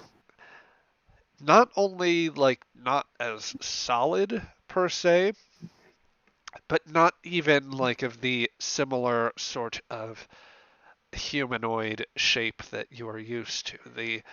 It seems as if the each of the figures is they seem largely to be shrouds of a sort, uh, all taken in with different sorts of like basically all of their faces appear masked. I'll go ahead and give you an impression of a sense of the sort of round group of people that speak there. The feelings of the one that speaks at this moment is something deeply prideful. It is a moment of new birth for them, of a sense of something of a new path, a new destiny that they can take. But it can only be done if they seize the day, if they declare themselves on a new path and take a shape all their own, letting aside all the strains and traces of a past they long since turned their back on. There are some parts that this crew in particular must learn to give up if they're to be part of that. But a cautious voice comes in at once. You would that one that would say that to cast off parts of their heritage, perhaps to forge their own history is one thing, but to lose what they have entirely, the gifts and assemblage of true wonders that they have come to understand, that is a death. That is a loss. It is not something that they can take so lightly. But surely if they do not embrace that to its full, then can they truly be part of that great glorious future? Murmurs and questions linger amongst the group. That words begin to spill from one who has remained quiet. Decisions must be made, for the day will soon come when that fateful consequence comes, and they must decide their ultimate path. And as that thought reverberates through you, Romanov, something begins to stir deep within you. A pulse. A sense of noise that does not ring through your ears, but instead through your mind.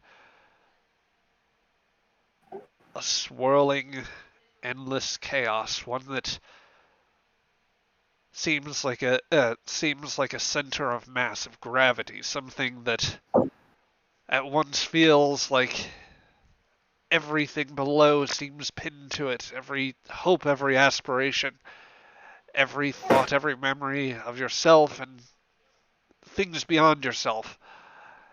This is a familiar feeling, the precursor of those moments when you first engaged the obelisk. You feel something begin to stir in you, and you remember what happened last time this was here. This place is dangerous to you. You have a task. What are you going to do? So it's like I feel that there's a compulsion that's trying to take control of me. You feel the same precursors to what happened in the moments before your contact with the obelisk set you off and like placed you in the state that lost your where that one that very nearly destroyed your career and just about lost your entire conscious self. Okay, You feel like you I'm might be in danger of a relapse if you don't do something. I'm gonna step back and say, let's go back to my engineering, and I'm gonna head back out. And as I'm running myself through some of the grounding disciplines of sus, mana. How do you say the last part of it? Sus, I think it's actually Sussman. sus. So I'm going to use my training to ground myself mentally. I'm walking myself through the dance-like movements that are the kinesthetic encyclopedia of the Vulcan martial art I study. And I'll head back out, but I'll invite my new friend to join me. Let's go play tag back in my big room. I am it twice. Okay, I'll be with you in a moment. And No problem. yep, and And I'm crawling back out of the rabbit hole. yep, and with the utterances and the putting yourself as firmly in the mental space as possible to to get yourself away from that state, that thought. You find yourself in the engineering. Lieutenant Junior Grade Willis coming around to see you standing up. You okay, Commander? Oh, yes, I'm okay. I will continue to ground myself, look at that power distribution problem, and I would like to try to reverse engineer it before I go see the doc to see if I can find a way to control that pattern. Okay, all right. So, as you go up to start doing that, there is actually there's actually an emergency alert near one of the conduits. Okay, I'll switch over to look at that. An audio line is engaged, and you hear strained and in very great pain, Chief Fernier's voice. Medical emergency! Deck 13, help now! Okay, I'll turn things over to Willis, and I'm going to race to deck 13. All right. So we'll move about there. Let's see. I think this would actually mean a slight jump ahead. And this will take us back to sickbay here, where Dr. Lambeth, medical staff has been preparing for. I think we'll call this actually a momentary dramatic ad break. Okay, we are back now, everyone, and we are getting back into sickbay, where after a short while after, well, let's say about, geez, I don't know. Somewhere in the stage of checking whatever medications you've taken recently, which is probably an interesting story in and of itself, Lambeth. Working out whatever you've been experimenting on or with. No judgment here. Some judgment. That's judgment is for the captain and for a medical review board, not for your GM. In any case, your relatively placid task has been interrupted by a medical alert, which, you've been buzzed by the ship's quartermaster, some of the science officers who've taken some secondary training were on the scene first, alongside Lieutenant Commander Romanov, who have helped to bring in the chief. And as they come through the doors of the bio bay, or the doors to sick bay, you and we'll say Chief Marple, as well as anyone else medically trained, you're not prepared for the just awful wound that Chief Fernier is sporting, as a chunk of his shoulder is like just effused with blood that is staining his, that is beginning to soak parts of his jumpsuit. He looks like just absolutely like pale in terrible pain. There's a sweat cover like caking him, and signs of some other bit of glistening maybe around the wound there. It's hard to say, but yeah, this is him being rushed in for immediate emergency medicine. Let's try to treat him. Let's try and figure out what the problem is first. You said there was a wound. Yes, there are a very large set of what appear to be some sort of puncture wound on his shoulder. Like fangs, like vampire puncture wound. Tell you what, give me Yeah, I guess. an insight and medicine roll, if you please. We'll call this difficulty 2. Insight and medicine, my best thing. Go. Counting this as emergency medicine. Yep. If you would like to, the ship can assist you with sensors and medicine as you get him onto a biobed and start getting some basic scans going. Yep, that would be appreciated. Oh, nice. But I won't need it. Well, that is 3 successes, so that's another point of momentum back to you. Panda, you want to roll for the ship on this one?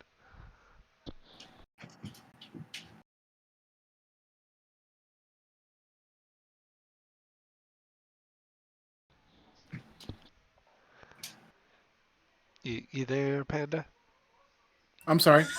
I was just wondering, would you be able to roll for the ship there for sensors and medicine? Yeah, can do. Sensors and medicine. Do. Okay, no help there, but you still succeed and took a point of momentum. Doctor, the wound appears to be, you would guess, indeed from a set of teeth, but something far larger than a humanoid. As a matter of fact, the profile would fit probably something more canine or ursine in nature. And these are fairly, parts of the bite go fairly deep. You're going to need to start engaging some vascular regeneration and probably administer some sort of pain meds as quickly as possible. You notice that there's also signs of like an unusual glistening, like translucent residue with a slight amber hue to it. That's been left at the puncture marks. Around it, yes. So like a sort of saliva kind of thing. That would depend. Do you try to touch it, or like you're just going off and like other sensor analysis for it?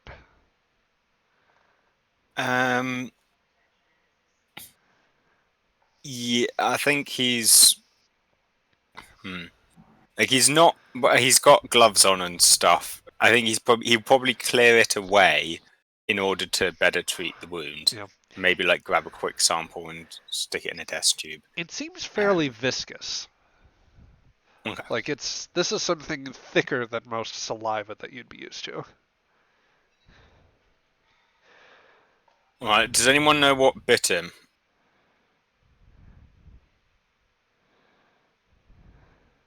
I'm gonna need, if I'm gonna help him, I'm gonna need something to go off I need to know what we're facing here. I'll just say the first person that got to him. You got me, Doctor. We just got down here. I was first on the scene, then Commander Romanov got there, and he was just crawling out of the bay, all like bloodied, and it's crazy. I've never seen anything like it. Damn it! All right. Well, something bit him, some kind of animal, by the looks of it. I don't suppose anyone brought one of those on board recently. He says as he like checking the wound and like getting some pain meds and stuff like that. Say at this point, Shira, this is when you would find yourself in the medical bay.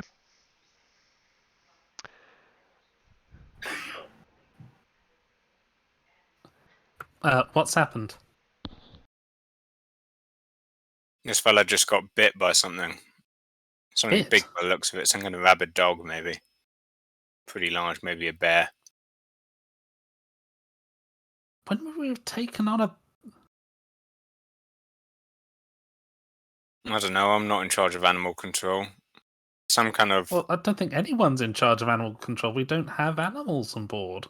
Well, maybe we should get someone in charge of that. Well, apparently we do now. Apparently we do, yes. Okay, good point. Alright. What kind of creature do we know? Well, I haven't got the faintest. No one's seen it. Again, large fang mark, something bear-sized. Left some kind of residue on the wound. Quite viscous, not saliva, something else.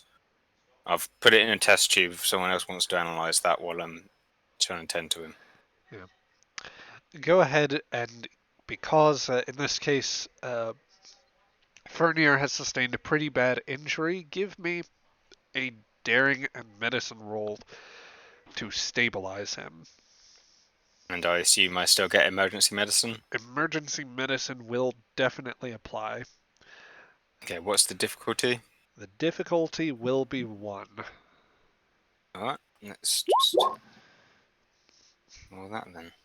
Alright, yeah, you pull in another 2 successes with that. Or rather, 3 successes in total, but you get another 2 momentum afterwards.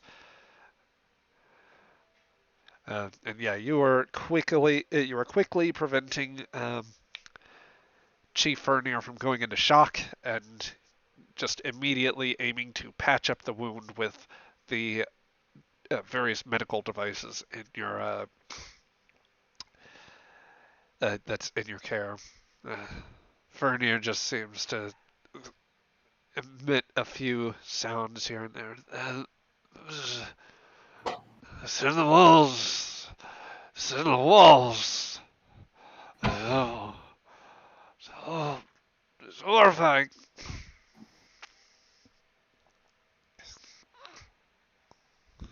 It's in the walls. Where was he found? Corridor somewhere. Yep. Crawling out of one of the rooms. A crewman says, I was the first one with him, Lieutenant. He was on deck 13 crawling out of one of the access chutes. 13, right, of course. Wonderful. Just a question. How many decks does the Aegis have? 15. 15.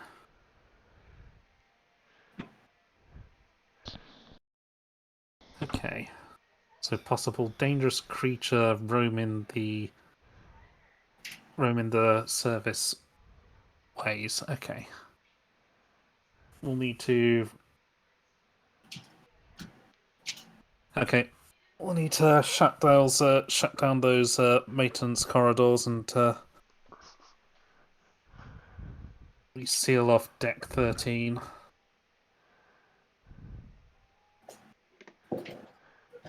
And I'm there too. It's my You are? make sure all engineering personnel evacuate those areas immediately. Yep. This would mean getting people out of the cargo bays in that area. Which unfortunately, I think that might affect Saral and Patel. Unfortunately, the machine shop and the antimatter pods. I'll look over at Shira. They're looking at one of the alien artifacts in the cargo bay. Do we want to pull them out or leave them there in case there's a connection? This all seemed to start when we looked at a artifact. I don't see how an artifact could be connected to an animal bite unless you think the creature escaped from it. I believe that there is some kind of effect going on the ship. I don't know the nature of it, but I just had an encounter myself with something that was in a place with no access. Wait, Place with no access? What do you mean? wait, were you like a hallucination? Yes, I did. I do feel like there was a hallucinatory aspect to my experience. A very vivid, Well, that's real brilliant. hallucination. Yes, absolutely. Extremely vivid and real, and possibly connected to the artifact I encountered on the level. Oh, that's brilliant, because I had one too, and I checked my hallucinogenics, and they're all accounted for. Yes. I might have had one as well. When Then I that got up this morning, I found myself on a ship on the frozen seas of Andoria. Is that before they accessed the device? I don't know. I I can't. wasn't exactly looking at the time. I'll pull over, I'll pull up Eula's location and correspond that to when we were playing with the sarcophagus. You Is there were a pair? you were all working pretty early in the morning.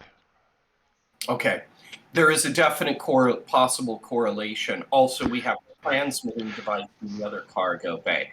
That could be related. They were recovered from the same ship. Well, they were recovered by, the bounty. So when I was in my thing, it was cold, like very cold. Yes, mine was. I needed a coat cold. Could these hallucinations actually have a physical manifestation? She'll look over at Fernier's injury. Well, they do now. Actually, Good. do I remember if, because the hallucination I saw that walked around in this room, did he pick up anything or touch anything? Sudok did Or not leave interact footprints? with anything physically. Okay.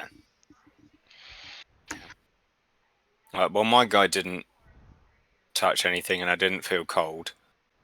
So, I mean, other than the general chill you get when dealing with a Vulcan, but... Give me your timestamp on that. I'm going to look at that in comparison to when I had an experience and when we speculate Eula had an experience. Where does he fall in that timeline? Before Fernier's experience? It was between that It's quite experience. recent. Yeah, it was before what happened to Fernier, but after what and like it was later on after you had started your work in the morning. Pure speculation on my part. It could be that these are getting more real. Perhaps there is some trans-dimensional aspect to this. That's not my wheelhouse. This is pure speculation. Okay, right. Perhaps let's hold fire on the speculation. I'm going to post security teams to deck 13 just in case that is an actual animal down there, not just some weird hallucination. And then we're going to have to report this to the captain. We'll move all non-essential personnel out of deck 13 and lock down bulkheads. And actually, so that I can do some speculating, do I remember the name of the Vulcan? Because it was a Vulcan investigator, right? Zutok. Zutok. Inspector Does Sudok. that- Sunok, yes. Here, I'll put it in the Discord. Okay, thank you. Would that match with a name involved in the book that I've been reading? You go back over to the tablet and you power it up. Yeah, do And- Control F, have a search for Sudok. His name appears many times. It worries me that you don't know the protagonist of the book you're reading. It doesn't bode well for a medical officer. I don't think the Doctor's really getting into the Vulcan mystery genre. Look, Well, it's all- all solvable by applying logic to it. So there's no like mystery. 50 different people whose names begin with S and end in K that are 5 letters long. I can't keep track of all of them. Look, That there's seems like a Sudok you problem. and Sudok. There's a difference here. Sudok, Sadok, Sidik, Siduk. It is, yeah. Vulcan names. And there's Sudok and Sudok. Oh yeah, they're one ended clearly in different. C. Doctor, Okay. I have one other thing to report to you. Yeah, I've got Well, something to report as well. When I had my hallucination, I seemed to be at a point where I was concerned that I was going to I was starting to have the same feelings when I encountered the artifact that changed my neurology, knocked me out for 6 months. And so I used some mental disciplines and focused myself, and I found myself exactly in the same spot I was in, GM, when the experience began. Just about. You were on like the reactor walkway. Virtually the same spot, hmm for whatever that's worth, Doctor. Okay, and did you remember moving around a lot? Or I did you check like... that right now. Did I actually move in engineering? Did sensors detect moving to that corner where the hatch in the floor was? The rabbit hole? You'd probably have to. You would have to go back and consult the internal sensors. I'd have to consult internal and sensors to identify that. Vernier says, he's in the walls. Somebody call I'll take call the it. captain. Buddy, you've been reading any books lately? Watching any movies about things in the walls? This is important. It was terrible. Vernier's just a bit of a mess. Damn it. To which the Was there a movie night recently? Nurse Marple come over. I think he needs to be unconscious, Doc. Just slaps him. Pull yourself together, man. Right. the crewman says, Lieutenant, Hang in there, buddy. do you just want me to go let the captain know about this? Yes, let the captain know about this. Yeah, Sorry, I'll- I'm trying I'll- to solve this I'll problem. I'll inform the captain about it. Okay. Now. I'll go to the wall. Yep. We'll say that, Captain, you are in your quarters. You are past some of the inconveniences now that your bridge is working. You are maybe just getting yourself a little bit more in order. Yeah. When Having to put back together the room after things floated out of alignment when gravity went away. Yep. Yeah, clean up some broken glass. Yep. 'Cause that's probably... So the intercom beeps in your room. This is the captain. Hi, Captain. We've got a situation. Chief Vernier's been taken to the sick bay with what appears to be an animal bite on his shoulder, quite a severe one. So, with your permission, I'm going to station security officers around the area where the attack happened on deck 13, and also move non-essential personnel off that deck. 13 does contain the relic that Romanov has, correct? I believe so. Yes. There's more to this. it seems that several of the crew, myself included, may have been experiencing some hallucinations. And the hallucinations were vivid. Yeah. Future reference, folks. If you start experiencing hallucinations, come see the doctor immediately. I'd appreciate a heads up on this kind of stuff. That's just a Just general for future. PSA, everybody. Zach, quick question. Yes. Yes, this is Ben speaking to all of you now. If you start having hallucinations, see a doctor. Just a quick question, the answer to which could be either horrifying or trivial. Many buildings in today's age don't have a floor 13 because people are weird. Does the ship actually have a level 13? The ship Yes, does because- indeed have a because- deck 13. because damn it. because Starfleet isn't superstitious. Oh, They're yeah, secular. they They're should be. secular. They really And that- should be. And that's Looking why at we all the stick shit that's all the happening. alien artifacts on. I mean, deck it's 13. not the high Federation period where they're super psych. They're getting. Oh towards- no! It's the ultimate confirmation bias. They put their weirdest shit in deck 13. Their deck 13 is clearly haunted. Yeah, that's why the machine lab's there. And that's why in the future, the holodeck gets stuck on deck 13. But we're not gonna put the weird stuff there. Just the holodeck, pure leisure entertainment. What can possibly go wrong? Anyway, Captain, with the yeah. updates that hallucinations and creatures and other things are throughout the ship, what would be your thoughts in this moment?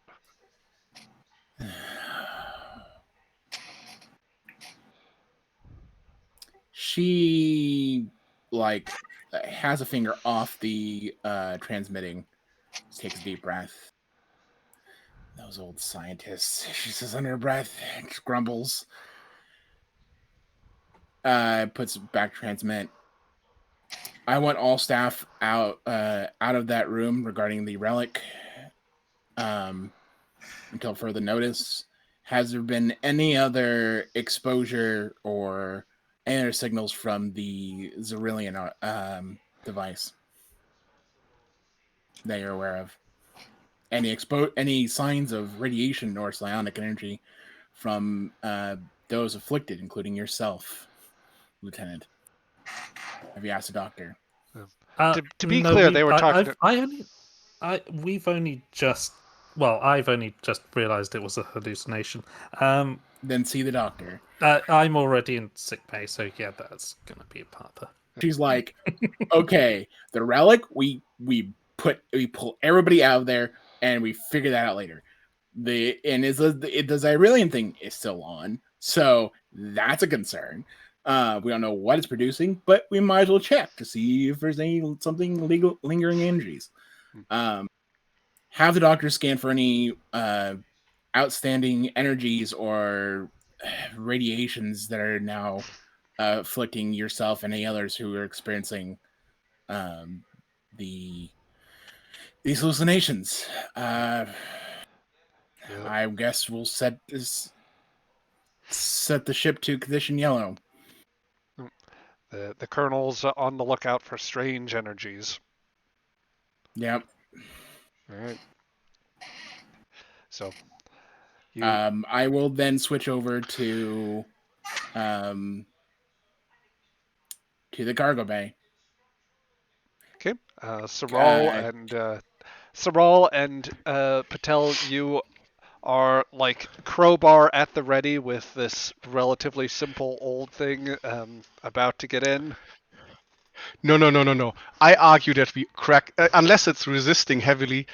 This has been like half an hour to an hour at least that Romanov has been running around and everyone. We've cracked this thing open, unless it won't let itself be cracked open. Fair enough. Whatever we unleash, we do. I'm insisting on it. Very well.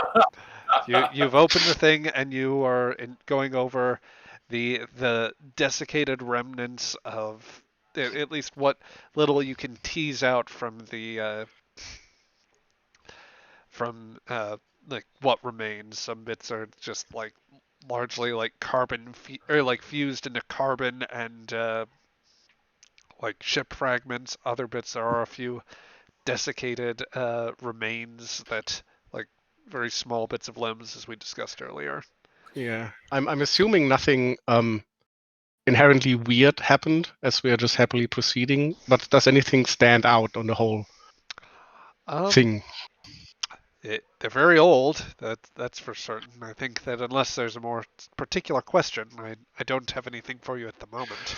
No, just like I mean, something we- spooky, like we- You know, kind does of- anything Light doesn't flicker. make does anything doesn't make sense for what we are expecting to find?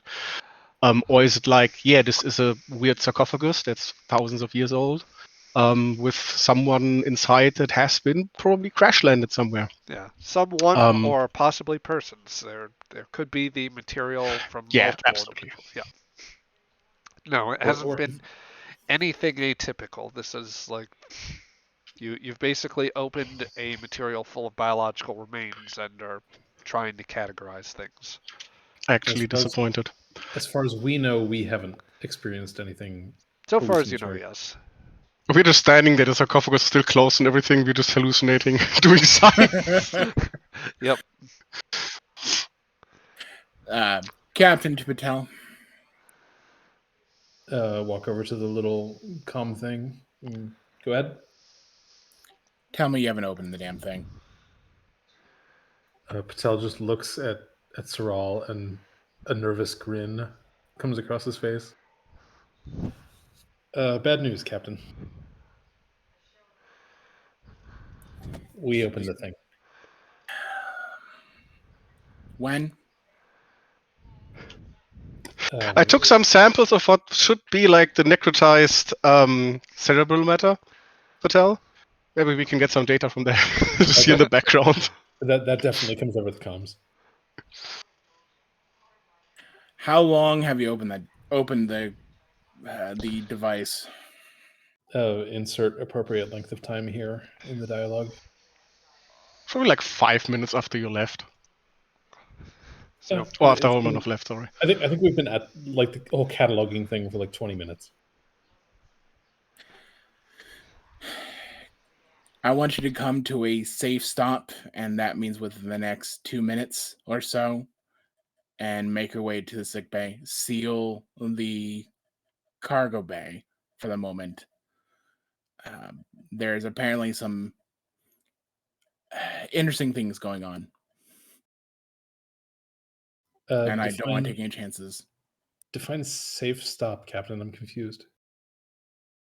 That wouldn't ruin the current cataloging or whatever you're doing at the moment. Acknowledged. This does not mean finishing the cataloging. Just stop as soon as possible. 2 minutes. Copy that. I think Patel is very confused because he doesn't know anything about what's going on around the ship. So Yeah. he interrupted our boring archival work to report to sickbay. Oh, by the way, and she's like almost as if like she knows you're about to pull your hand away from the comm.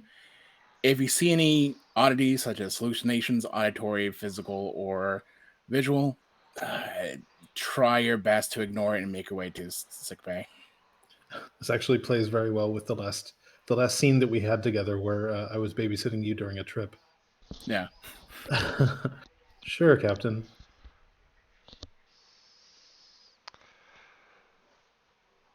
And then she just cues out. She'll switch over to Crichton.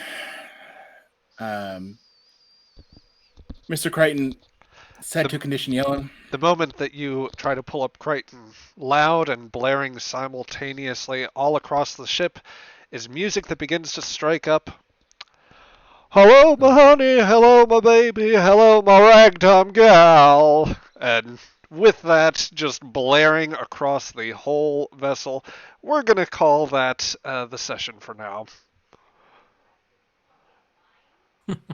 So thank you everyone for stopping in today, and this is where we're going to end the recording, and we will check back with you in 1 week's time when we come back for Star Trek Adventures Aegis. But Thank you so much, everyone.